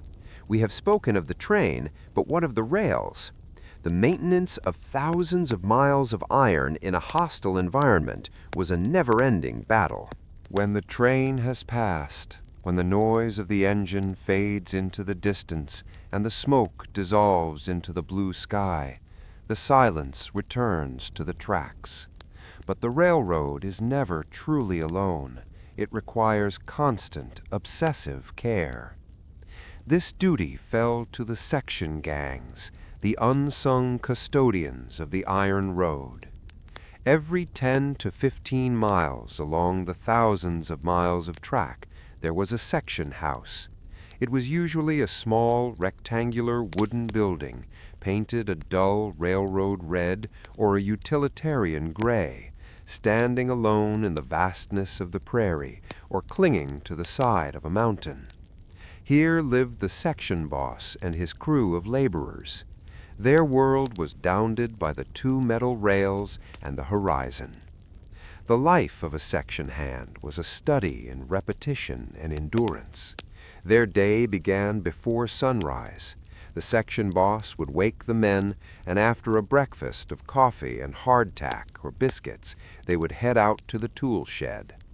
The tools of their trade were heavy and simple: the lining bar, the claw bar, the spike maul, the shovel, and the track jack. They would load these onto a hand car, a small four-wheeled platform powered by a seesaw-like lever mechanism. Two men would pump the handle up and down, propelling the car along the tracks. Pump down, pump up, pump down, pump up. The metal wheels clattered on the rails, a lonely sound in the early morning stillness. The primary enemy of the railroad was not bandits or Indians, but physics. The steel rails were alive. They reacted to the temperature. In the blistering heat of a Nebraska summer, the iron would expand. If the gaps between the rail ends, the expansion joints, were not sufficient, the immense pressure would cause the rails to buckle, twisting into a shape known as a sun kink. A train hitting a sun kink at speed would derail instantly. So the section gang had to constantly check the gaps, sometimes unbolting the fish plates, the metal bars that joined the rails, to adjust the spacing. In the winter, the opposite occurred. The cold would contract the metal, pulling the rails apart. The steel became brittle in extreme low temperatures. A heavy locomotive pounding over a frozen rail could snap it like a twig. The track walker, a solitary figure sent out to patrol the line, would walk miles in the freezing wind, eyes glued to the steel, looking for hairline cracks. He carried a heavy wrench and a bag of bolts. He would tap the rails. A solid ring meant the steel was sound. A dull thud meant a crack. The wooden ties, or sleepers, were another constant concern. There were millions of them, and they were all organic. They rotted, they split, they were eaten by insects. Replacing a tie was a grueling ritual. The gang would have to dig out the ballast, the crushed rock or gravel packed around the track, using shovels and picks. The ballast was heavy and unstable. Once the old tie was exposed, they would use the claw bar to pry out the rusty spikes. This took immense leverage and strength. Then the old, rotting timber was dragged out and thrown to the side to be burned later. The smell of a new railroad tie is one of the distinct scents of the industrial age. They were soaked in creosote, a dark, oily preservative derived from coal tar. It had a sharp, chemical, yet strangely earthy smell that hung heavy in the air on hot days. Sliding the new tie into place required coordination. Heave! The men would push the heavy beam under the rails. Then came the spiking. One man would hold the rail tight against the wood with a crowbar, while another wielded the spike maul. The maul had a long, flexible handle and a heavy iron head.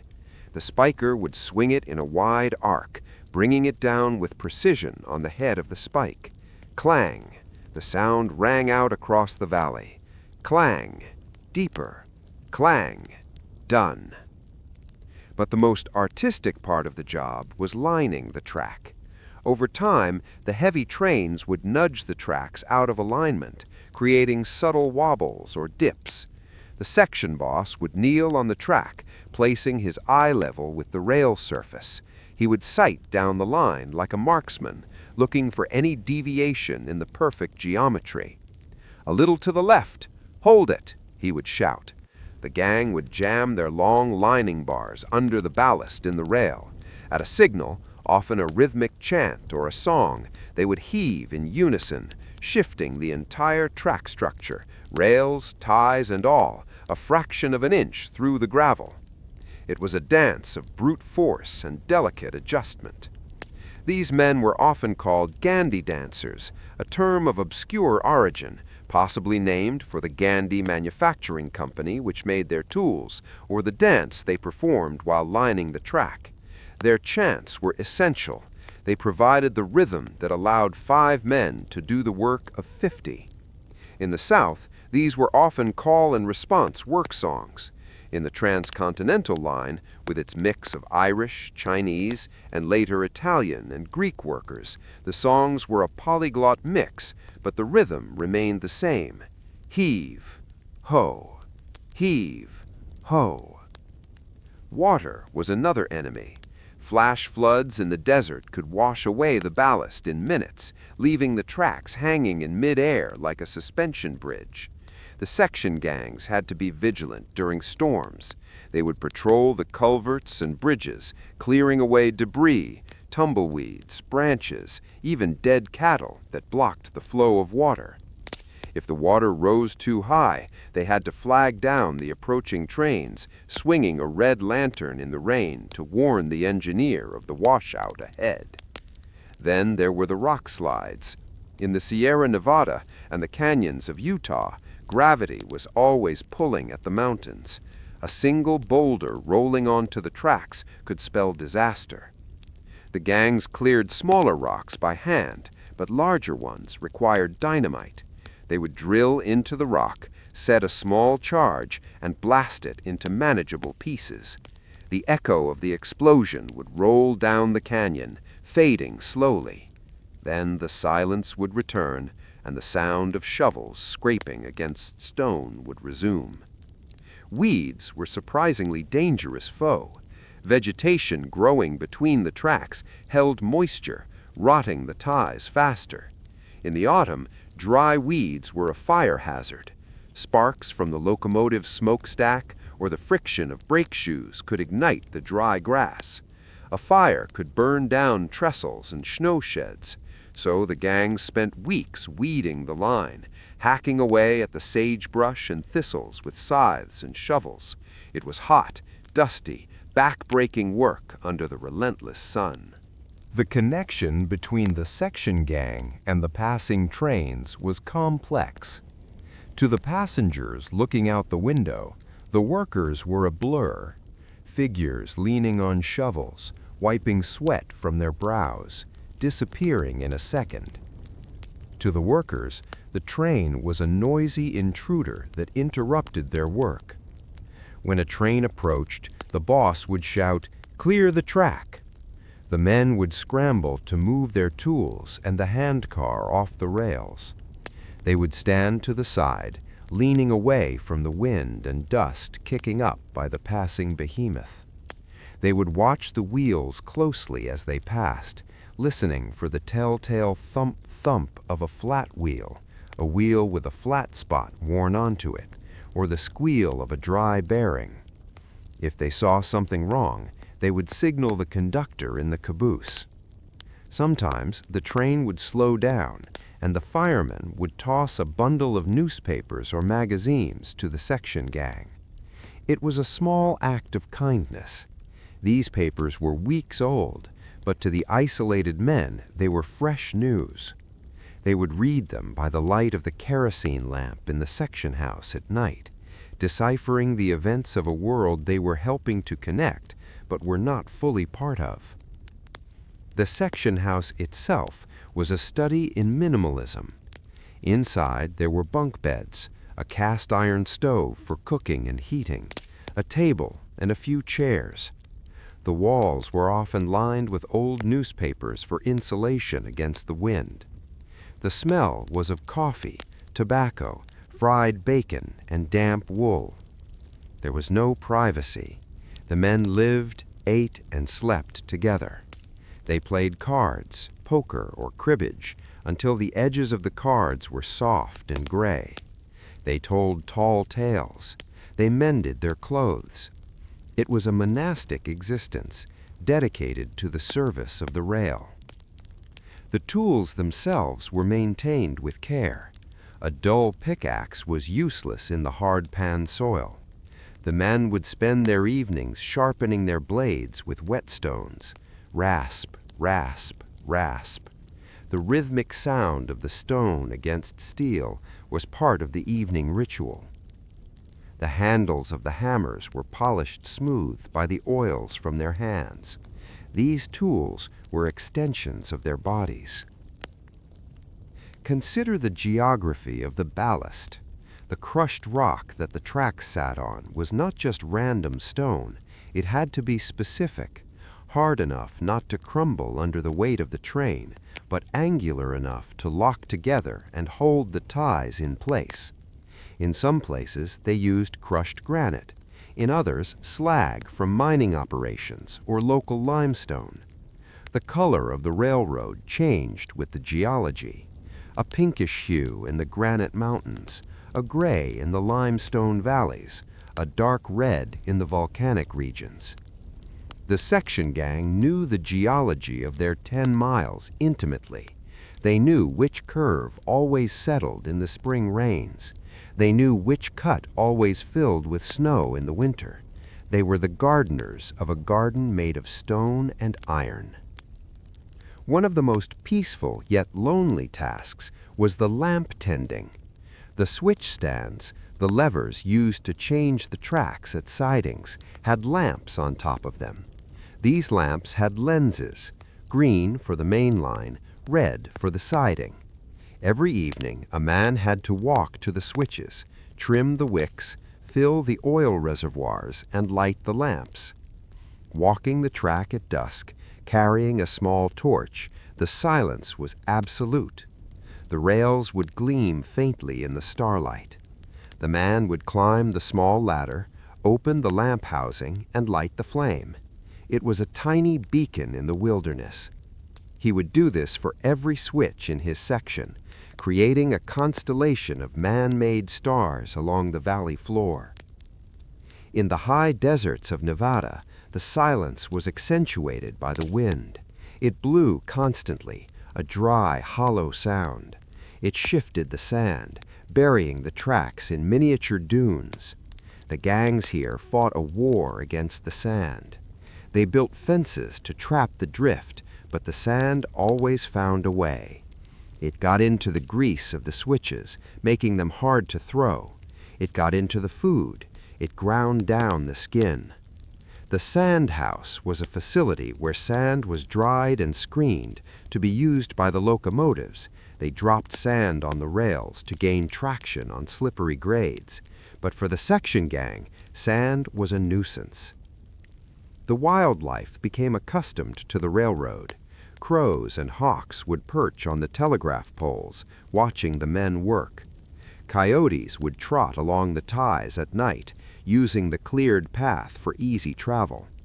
The section gangs often had a dog, a stray picked up from a passing town, that served as a mascot and an alarm system. The dog would sleep under the stove and chase the jackrabbits that ventured too close to the garden patch, if they were lucky enough to have one. Yes, some section houses had gardens, a small patch of earth fenced off with old railroad ties, where the men grew potatoes, onions, and cabbages. In the middle of the arid plains, these green squares were startling. They required buckets of water carried by hand from the water tank. It was a touch of domesticity in an industrial life. The taste of a fresh onion was a luxury. As the seasons turned, the work changed, but it never stopped. In the spring, the thaw brought mud or gumbo that swallowed the ties. In the summer, the heat warped the rails. In the autumn, the dead vegetation threatened fire. In the winter, the snow buried everything. The flanger, a plow blade mounted on a train car, would clear the main rails, but the section gang had to shovel out the switches by hand. Imagine standing in a blizzard, the wind chill at 20 below zero, chipping ice away from a switch point so that the Overland Limited could pass safely without stopping. The train would rush by in a swirl of snow, the passengers warm inside, unaware of the men leaning on their shovels in the whiteout, their beards frozen solid. This constant, unseen labor is what made the boring reliability of the railroad possible. The passengers didn't need to think about the track because the section gang thought about nothing else. They were the foundation. Now, let us move from the maintenance of the line to a specific phenomenon that occurred along the route, the rise of the hobo and the culture of riding the rails that began to take shape as the railroad matured. Beneath the velvet curtain windows of the Pullman cars and the busy industry of the locomotive cab, there existed another world of travel, a shadow network that utilized the same iron rails but with a completely different set of rules. This was the world of the hobo. Appearing in the years following the Civil War and exploding in numbers during the economic depressions of the 1870s and 90s, the hobo was not merely a wanderer. He was a migratory worker, a knight of the road who used the expanding rail network to follow the harvest, the timber felling, and the construction jobs across the continent. To understand the railroad fully, one must view it from the perspective of a man sitting in an open boxcar door, legs dangling over the edge, watching the American landscape unroll like a scroll. Riding the rails was an art form, a dangerous dance with physics and timing. The most coveted spot for a stowaway was an empty boxcar. Inside, the space was cavernous and smelled of dry wood, grain dust, and whatever cargo had been carried previously, perhaps the sweet residue of molasses barrels or the earthy scent of raw cotton. When the train was in motion, the boxcar was a loud, rattling chamber. The wooden floorboards vibrated intensely. The sliding door, usually wedged open with a piece of wood to prevent it from locking the traveler in, framed the passing world. From this vantage point, the view was unfiltered. There was no glass to separate the traveler from the environment. The heat of the desert, the spray of the rain, and the grit of the coal smoke were immediate physical sensations. As the train moved through the countryside, the hobo saw the backyards of America. He saw the laundry hanging on lines behind farmhouses, the children pausing in their chores to wave, the farmers wiping their brows in the fields. He was an observer, a ghost passing through the lives of others at 30 miles per hour. For those less fortunate who could not find an empty boxcar, the options were more perilous. Some rode the blinds, the small open platforms at the front of the baggage cars, right behind the locomotive tender. It was a blind spot for the train crew, hence the name. Here the noise was deafening, and the traveler was exposed to the full fury of the cinders and smoke blasting from the engine's stack. At night, the glow from the firebox would illuminate the rider in intermittent flashes of orange light. It was a hot, dirty, and exhilarating place to be, huddled against the metal wall, riding the very nose of the comet. Then there were the rods. Beneath the older wooden freight cars, there were truss rods, long iron bars that ran the length of the car to support the frame. A desperate man could crawl underneath the car and balance on these rods, suspended just inches above the rushing track. This was the most terrifying way to travel. The ground below became a blur, a hypnotic stream of gray ballast and wooden ties. The noise was a thunderous roar of wheels and wind. Dust and gravel kicked up by the train would sting the face. If a rider fell asleep or lost his grip, the result was fatal. Yet thousands rode the rods, staring down at the blur, lulled into a trance by the rhythm of the danger. The culture of the hobo was built around the jungle. These were makeshift camps located near railroad yards, usually close to a water tank or a creek. The jungle was a temporary domesticity in a life of movement. Entering a jungle, one would find a fire burning, perhaps a large tin can, a gunboat, bubbling with mulligan stew. The stew was a communal creation. One man might contribute a stolen chicken, another a handful of potatoes, another some onions or carrots begged from a local farmhouse. The smell of the cooking fire, usually fueled by old railroad ties or scavenged wood, was a beacon of hospitality. In the jungle, the social hierarchy of the road was established. There was a code of conduct. You didn't steal from another hobo. You shared what you had. You cleaned up your trash so the local sheriff wouldn't burn the camp down. The conversation around the fire was low and slow. Man exchanged information about the road ahead. The bulls are tough in Cheyenne, one might say, referring to the railroad police. There's work in the apple orchards in Yakima. The water tank in Green River is guarded. This oral network was the internet of the rails, a way to navigate a hostile continent. They also developed a visual language, a system of symbols carved or chalked on fence posts, water tanks, and bridge abutments. These were the hobo signs. A simple drawing of a cat meant a kind lady lived at the nearby house. A series of jagged triangles meant man with a gun. A circle with 2 arrows meant get out fast. A cross meant religious talk will get you a meal. A drawing of a top hat meant wealthy but stingy. A section gang worker or a station agent might walk past these scrawls every day without understanding them, but to the initiated, the landscape was covered with helpful notes and warnings. The soundscape of the hobo's life was dominated by the whistle. They learned to interpret the engineer's signals better than the passengers. A long blast meant the train was approaching a station, time to get ready to jump off if the yard bulls were watching.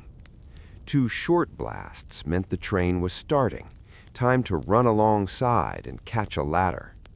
The highball whistle, too long, too short, meant the train was picking up speed, leaving the station limits.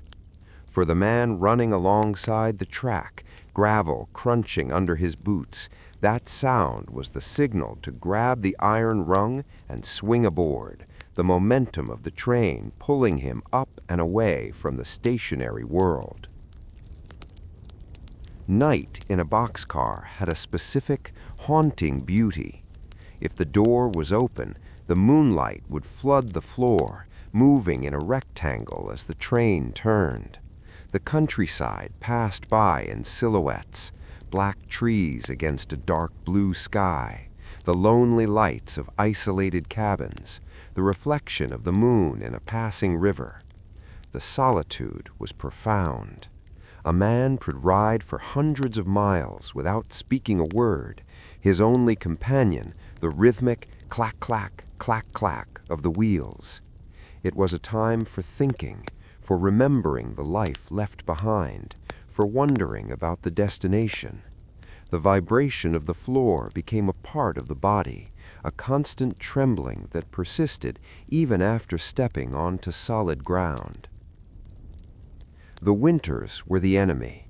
A steel boxcar in January was an icebox.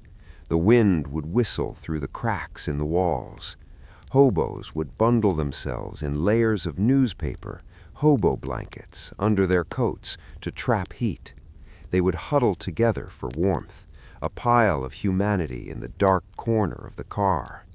Sometimes they would build a small fire on a bed of sand or dirt right on the wooden floor of the car, a dangerous practice that occasionally burned the car down. The smoke would fill the space, stinging the eyes, but the warmth was worth the risk. The sound of the train in winter was sharper, the metal brittle and ringing in the cold air. There was also the side door Pullman, the cattle car. Riding with livestock was warmer, but the smell was overpowering. The cattle or sheep would shift and stomp, their bodies creating a humid animal warmth. The rider would have to stay alert to avoid being stepped on.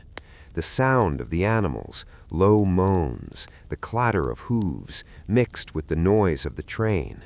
It was a primal experience, traveling across the plains, huddled among the beasts, much like the earliest humans might have huddled in caves, but this cave was moving at 40 miles an hour.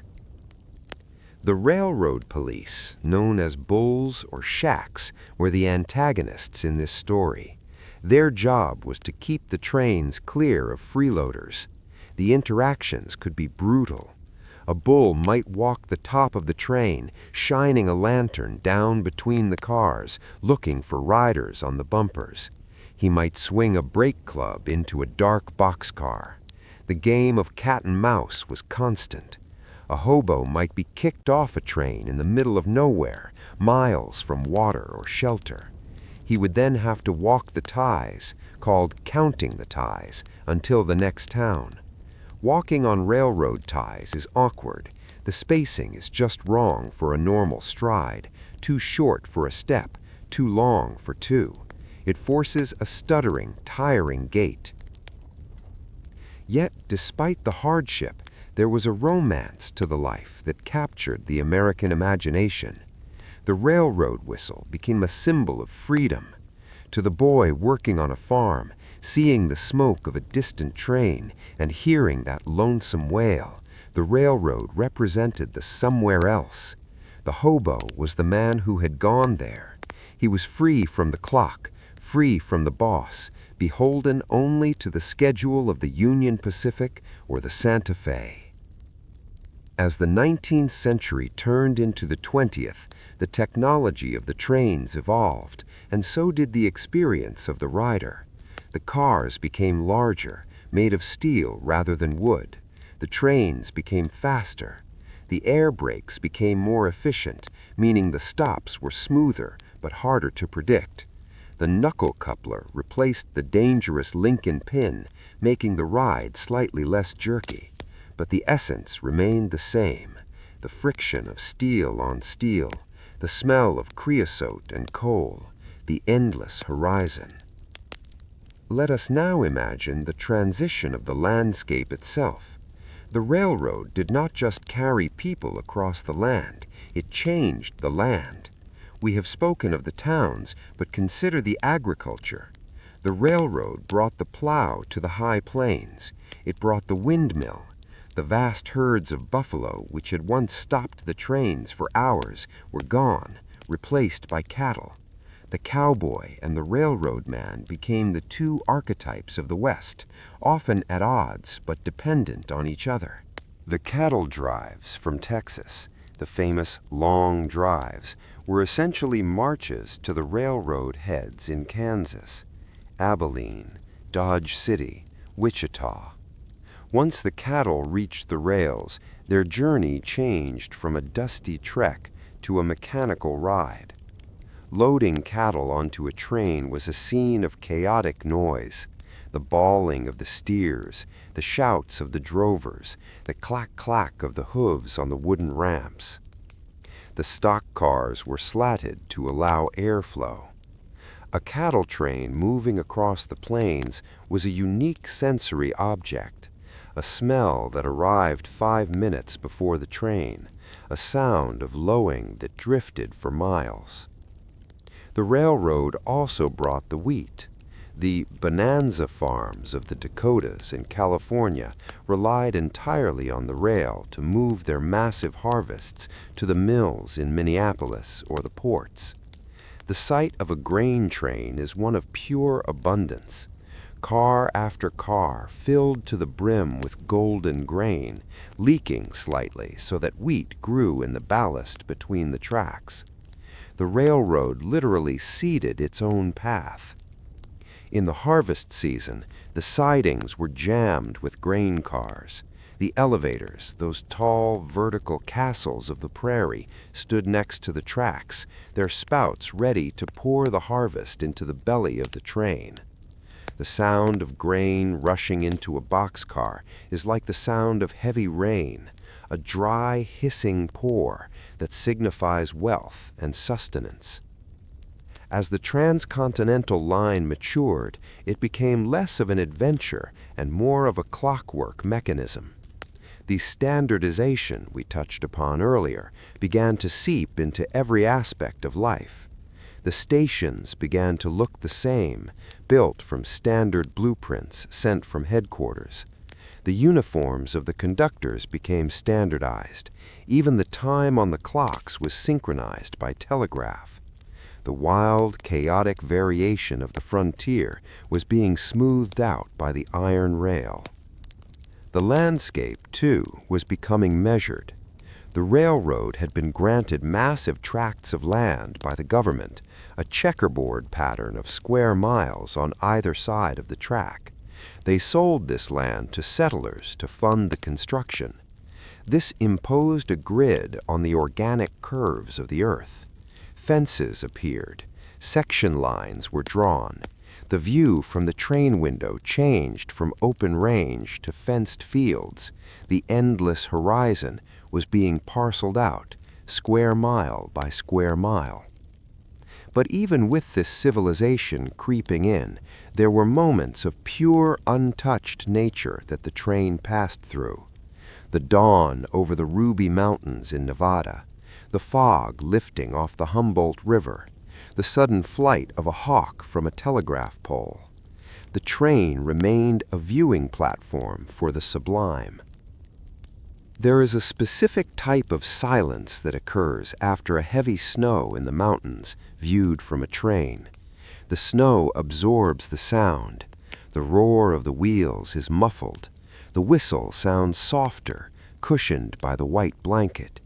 The trees are bowed down with snow, looking like statues. The world is monochrome, black rock and white snow, with only the gray steel of the train moving through it. It is a visual silence, a stillness that enters the mind of the watcher. The concept of the West was being sold to the passengers as they traveled through it. Guidebooks were published, telling travelers what to look for. At milepost 405, look to the left for a rock formation resembling a sleeping Indian.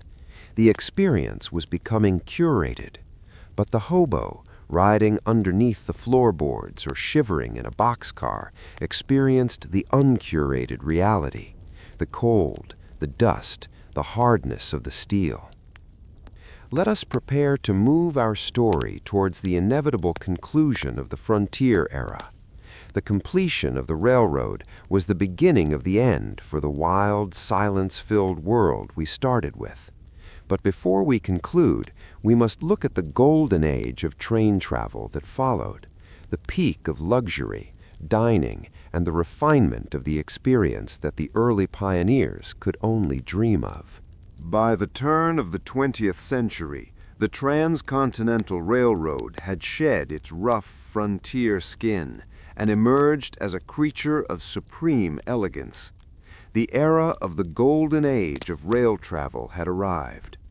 The journey that had once been a dusty, bone-shaking ordeal of endurance was now advertised as a hotel on wheels, a seamless glide through the landscape where the roughness of the outside world was kept firmly at bay behind sheets of polished plate glass. The iron horse had been tamed, groomed, and draped in velvet. To step aboard a train like the Overland Limited or the California Zephyr in this era was to enter a world of suspended reality. The experience began not at the trackside, but in the great cathedrals of the industrial age, the Union stations. These were not mere depots, they were temples built to worship motion and commerce. Imagine walking into the main concourse of a station in Chicago or St. Louis. The ceiling vaulted hundreds of feet above, painted with frescoes of the heavens or the history of the nation. The floor was a vast expanse of marble, clicking under the heels of thousands of travelers. The air was filled with a specific, exciting acoustic, a murmur of voices, the echo of footsteps, and the booming voice of the announcer listing destinations that sounded like poetry: Cheyenne, Ogden, Reno, Sacramento, San Francisco. Passing through the heavy iron gates to the platform, the atmosphere changed from cool stone to steam and heat. The train sat waiting, a long, dark snake of heavy steel cars.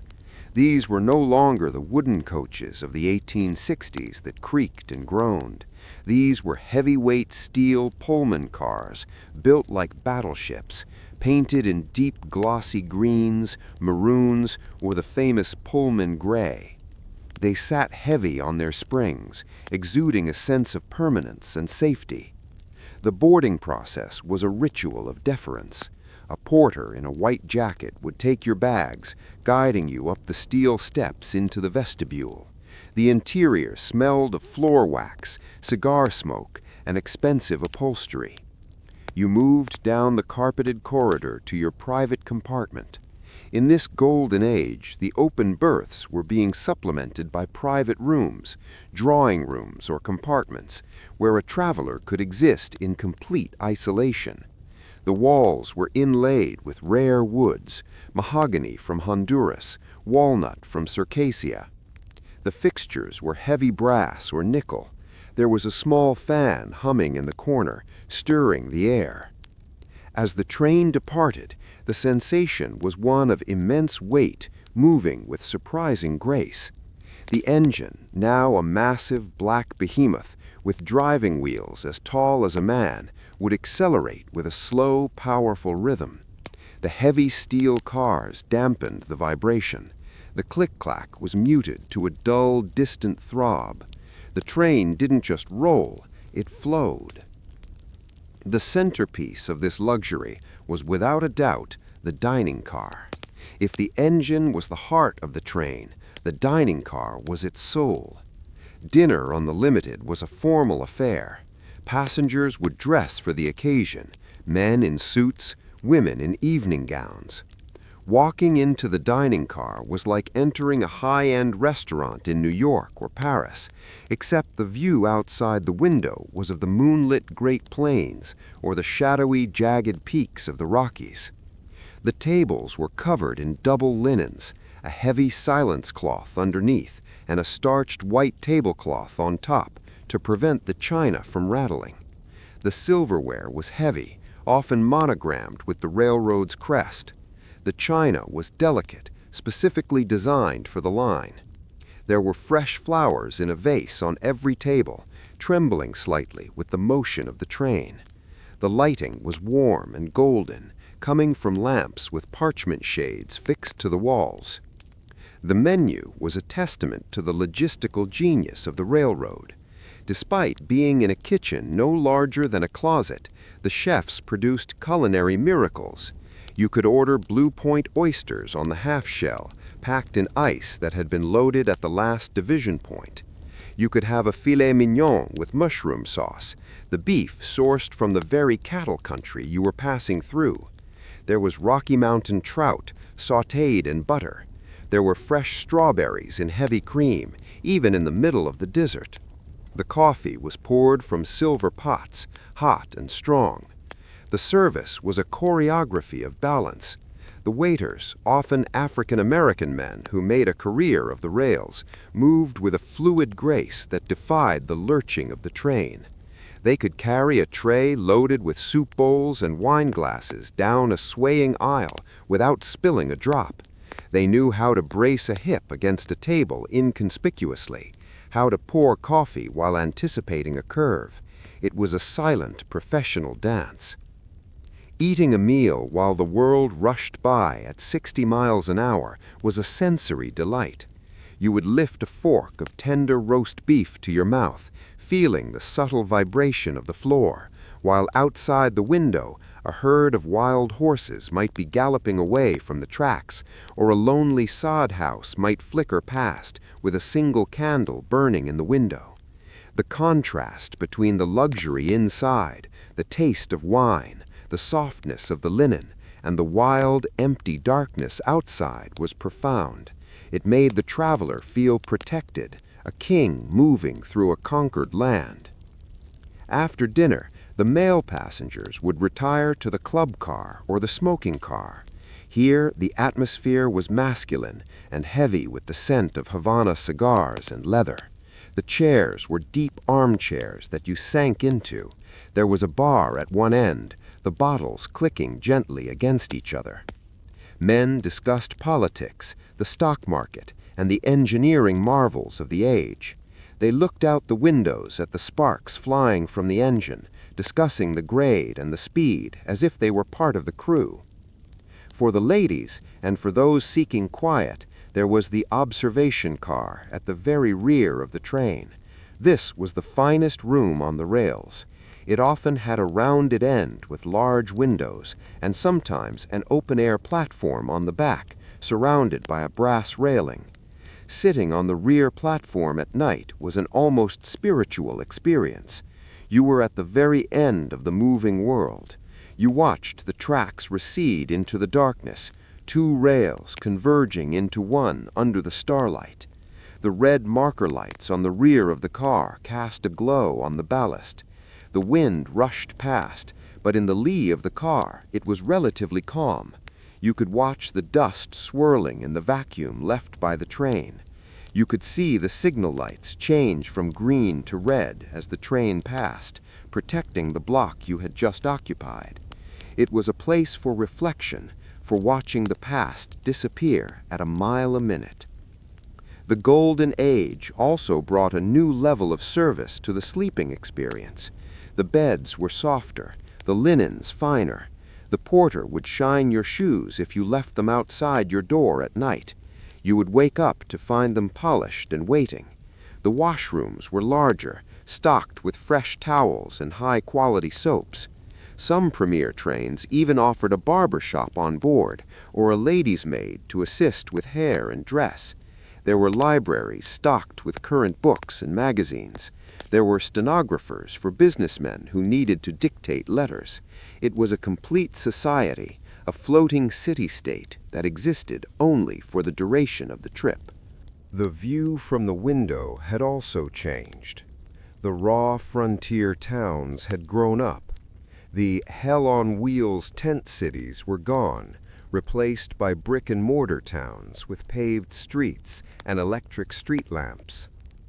The vast, empty spaces were now punctuated by fences, windmills, and silos. The train passed through fields of wheat that stretched to the horizon, the result of the seeds brought by the railroad. It passed through orchards in California, where the trees were planted in perfect geometric rows. The railroad had terraformed the West. Yet, despite all this luxury, the physical reality of the machine remained. If you walked forward through the train, through the vestibules where the noise was loud and the wind cold, towards the front, the ride got rougher. The luxury cars were usually placed at the rear for a reason, to be as far away from the smoke and noise of the engine as possible. But up front, in the mail cars and the baggage cars, the crew still fought the elements. The mail clerks still sorted letters in a swaying car, standing for hours, their balance automatic. The baggage men still wrestled with heavy trunks. And in the engine, the fireman still shoveled coal, his face black with soot, sweating in the heat of the firebox, oblivious to the white linens and silverware in the dining car, 10 cars back. The train also began to market the scenery itself, the route of the scenery, the road of 1,000 wonders. They built hotels along the line, grand resort hotels like the El Tovar at the Grand Canyon or the opulent hotels in Monterey and Santa Barbara. The train was no longer just a way to get from A to B, it was a tour. The train would slow down at scenic spots. Conductors would point out landmarks. To your left, passengers, the Great Salt Lake. Coming up on the right, Castle Rock. The West was becoming a visual commodity, framed by the train window. There was a specific rhythm to the long-distance trains of this era. They ran like clockwork. The Overland Limited left Chicago at 8 p.m. and arrived in San Francisco 3 days later. The schedule was a sacred text. Engineers took immense pride in making time. If a train was late, it was a matter of shame. They would push the engines hard on the flats to make up for delays in the mountains. The passengers, lying in their beds, might feel the tempo of the click-clack increase, the car swaying a bit more vigorously, and know that the engineer was running fast to keep his appointment with the timetable. The sounds of the train in this era were more refined, but still distinct. The whistle of the steam engine was a deep, melodious chime, often a three-note chord that sounded musical and mournful. It echoed off the canyon walls and rolled across the prairies. The bell was a clear, brassy ring. The air brakes hissed with a sharp, percussive pshh when released, and always the underlying hum of the steel wheels on steel rails, a vibration that became the baseline of existence for days on end. As the train crossed the Sierra Nevada in the 1920s, it might pass under the new electric lines. The technology was shifting, but for the most part, steam was still king. The sight of a double header, two massive steam locomotives coupled together, pulling a heavy passenger train up the steep grades of the Donner Pass, was a spectacle of power. The smoke would blast hundreds of feet into the air. The ground would shake. The noise was a thunderous, rhythmic roar that could be heard for miles. Inside the dining car, the water might ripple in the glasses, but the conversation would continue, hushed and polite, a bubble of civilization riding on the back of a fire-breathing dragon. The arrival in California was the climax of the journey. The descent from the cool, pine-scented mountains into the warm, golden valleys was a sensory release. The train would glide through the orange groves, the scent of citrus blossoms filling the cars if the windows were open. The light was different here, softer, more golden. The architecture changed to Spanish style, stucco walls and red tile roofs. The passengers would gather their belongings, a sense of melancholy mixing with the excitement of arrival. The little society that had formed on the train, the friendships made in the club car, the nods exchanged in the corridor, was about to dissolve. When the train finally pulled into the Oakland Mole, the massive pier extending into San Francisco Bay, where the trains met the ferries, the journey by rail was over. But there was one final leg. The passengers would transfer to the great white ferry boats to cross the bay to San Francisco. Standing on the deck of the ferry, smelling the salt air, watching the skyline of the city approach, the traveler would look back at the train shed. The long, dusty line of cars that had carried them across a continent sat silent now. The steam engine panted quietly, its job done. The Transcontinental Railroad had done more than just shorten the travel time. It had created a new way of seeing the world, a panoramic, moving viewpoint. It had created a new sense of time, standardized and scheduled, and it had created a new definition of comfort, a mobile luxury that moved through the wild. But as the 20th century progressed, new shadows appeared on the horizon. The automobile, the aeroplane, the dominance of the rail would eventually be challenged. Yet the legacy of that first line, the ribbon of iron stitched across the wilderness, remained the foundation of the modern nation. Time moves differently on the railroad. It is measured in schedules and timetables, but also in the slow, relentless oxidation of iron and the weathering of wood. As the 20th century progressed, the smoke of the great steam engines began to thin. The golden age of steam, with its romance and its soot, gave way to the era of the streamliner. These were new machines for a new age, sleek silver tubes of stainless steel that reflected the passing landscape like moving mirrors. The heavy black iron of the 19th century was replaced by the Art Deco curves of the 1930s and 40s. The names of the trains became legendary: the city of San Francisco, the California Zephyr, the Super Chief. They promised speed and a clean, air-conditioned isolation from the heat and dust outside. The soundscape of the American West changed with them. The deep, melodious, three-chime steam whistles were replaced by the blaring, discordant horns of the diesel-electric locomotives. The rhythmic chuff, chuff, chuff that mimicked the heartbeat of a living thing was replaced by the steady, low-frequency drone of massive diesel motors. It was a more constant sound, a vibration that hummed rather than breathed. To a listener standing in the desert night, the approach of a diesel train was a different experience. It was a growl that built slowly, a display of raw, efficient power rather than the dramatic struggle of fire and water. But even as the trains became faster and sleeker, the world around them was shifting. The automobile, once a curiosity that frightened horses, had conquered the country. The Lincoln Highway and then the interstate highway system began to parallel the tracks. For the first time, the train was not the only way to cross the emptiness. Families in station wagons could drive Route 66 or I-80, watching the trains off to the side as relics of a slower time. The train window, once the only frame for viewing the West, now had a competitor in the windshield.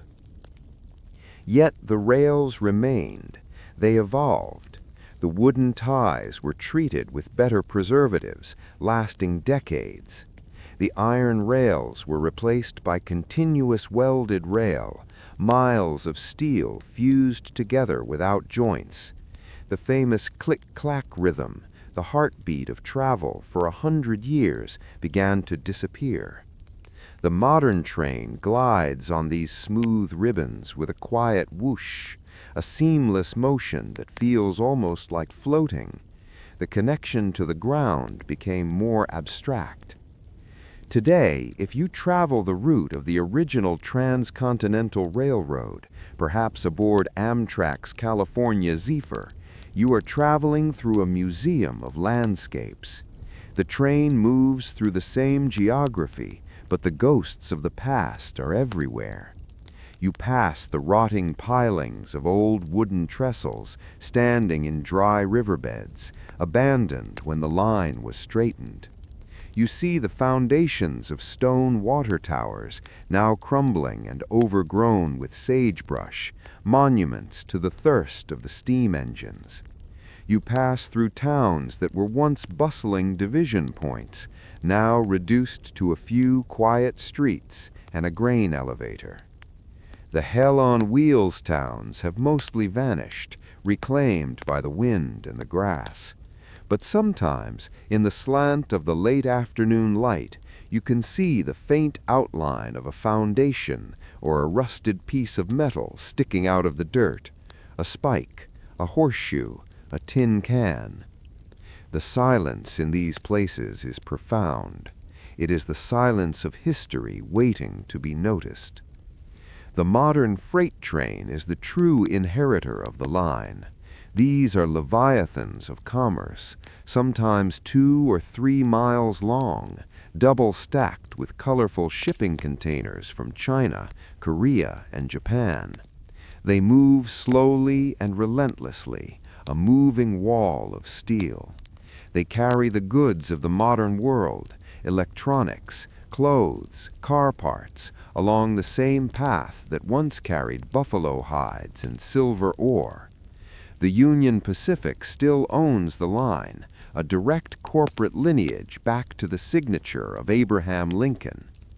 The sheer scale of a modern coal train, winding its way through the curves of the Wasatch Mountains, is a hypnotic sight. It looks like a giant mechanical snake, endless and heavy. Promontory Summit, where the Golden Spike was driven, is quiet now. The main line was moved south to cross the Great Salt Lake directly on a causeway in 1904, bypassing the historic spot to save miles and grade. The original rails at Promontory were pulled up for scrap during World War II. Today, it is a National Historic Site.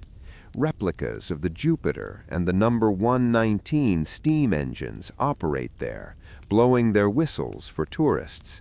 But when the tourists leave and the sun sets over the Utah desert, the silence returns. It is a vast, high desert silence, broken only by the wind in the sagebrush.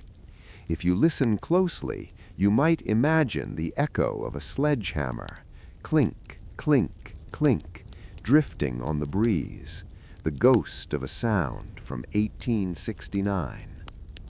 The journey we have taken in this story, from the banks of the Missouri River to the Sacramento Delta, is a journey through the spine of a nation. It is a story of earth moved by hand, of rock blasted by powder, and of a horizon that was once terrifyingly endless, now bridged by steel. Think of the night again. The night is when the railroad feels most alive. In a small town in Nebraska, a crossing gate lowers with a rhythmic bell. Ding, ding, ding. The red lights flash against the darkness. A headlight cuts a beam through the cornfields, illuminating the stalks in a strobe of white light. The horn sounds, two long, one short, one long, a warning to the empty intersection. The train rushes past, a blur of shadow and noise, a wind that shakes the crossing arm. And then the caboose, or today the blinking red telemetry device, fades into the distance. The gate rises. The silence rushes back in. The crickets resume their chirping. The rails hum for a few minutes, vibrating with the memory of the wait that just passed, before settling back into stillness. To sleep is to surrender to a journey, much like stepping onto a train. You close your eyes and let the mind travel. The story of the Transcontinental Railroad is the ultimate bedtime story because it is a story of continuity. The tracks are still there. The trains are still running. Every night, while millions of people sleep in their beds, the trains are moving. They are climbing the Sierra Nevada, their headlights sweeping across the snow-covered pines. They are crossing the Great Salt Lake, reflected in the dark water. They are rushing across the plains of Wyoming under a dome of stars so vast it defies comprehension. There is a comfort in this reliability. The world changes, technology changes, people come and go, but the line remains. The geometry of the curve engineered in 1868 dictates the path of the train in 2024.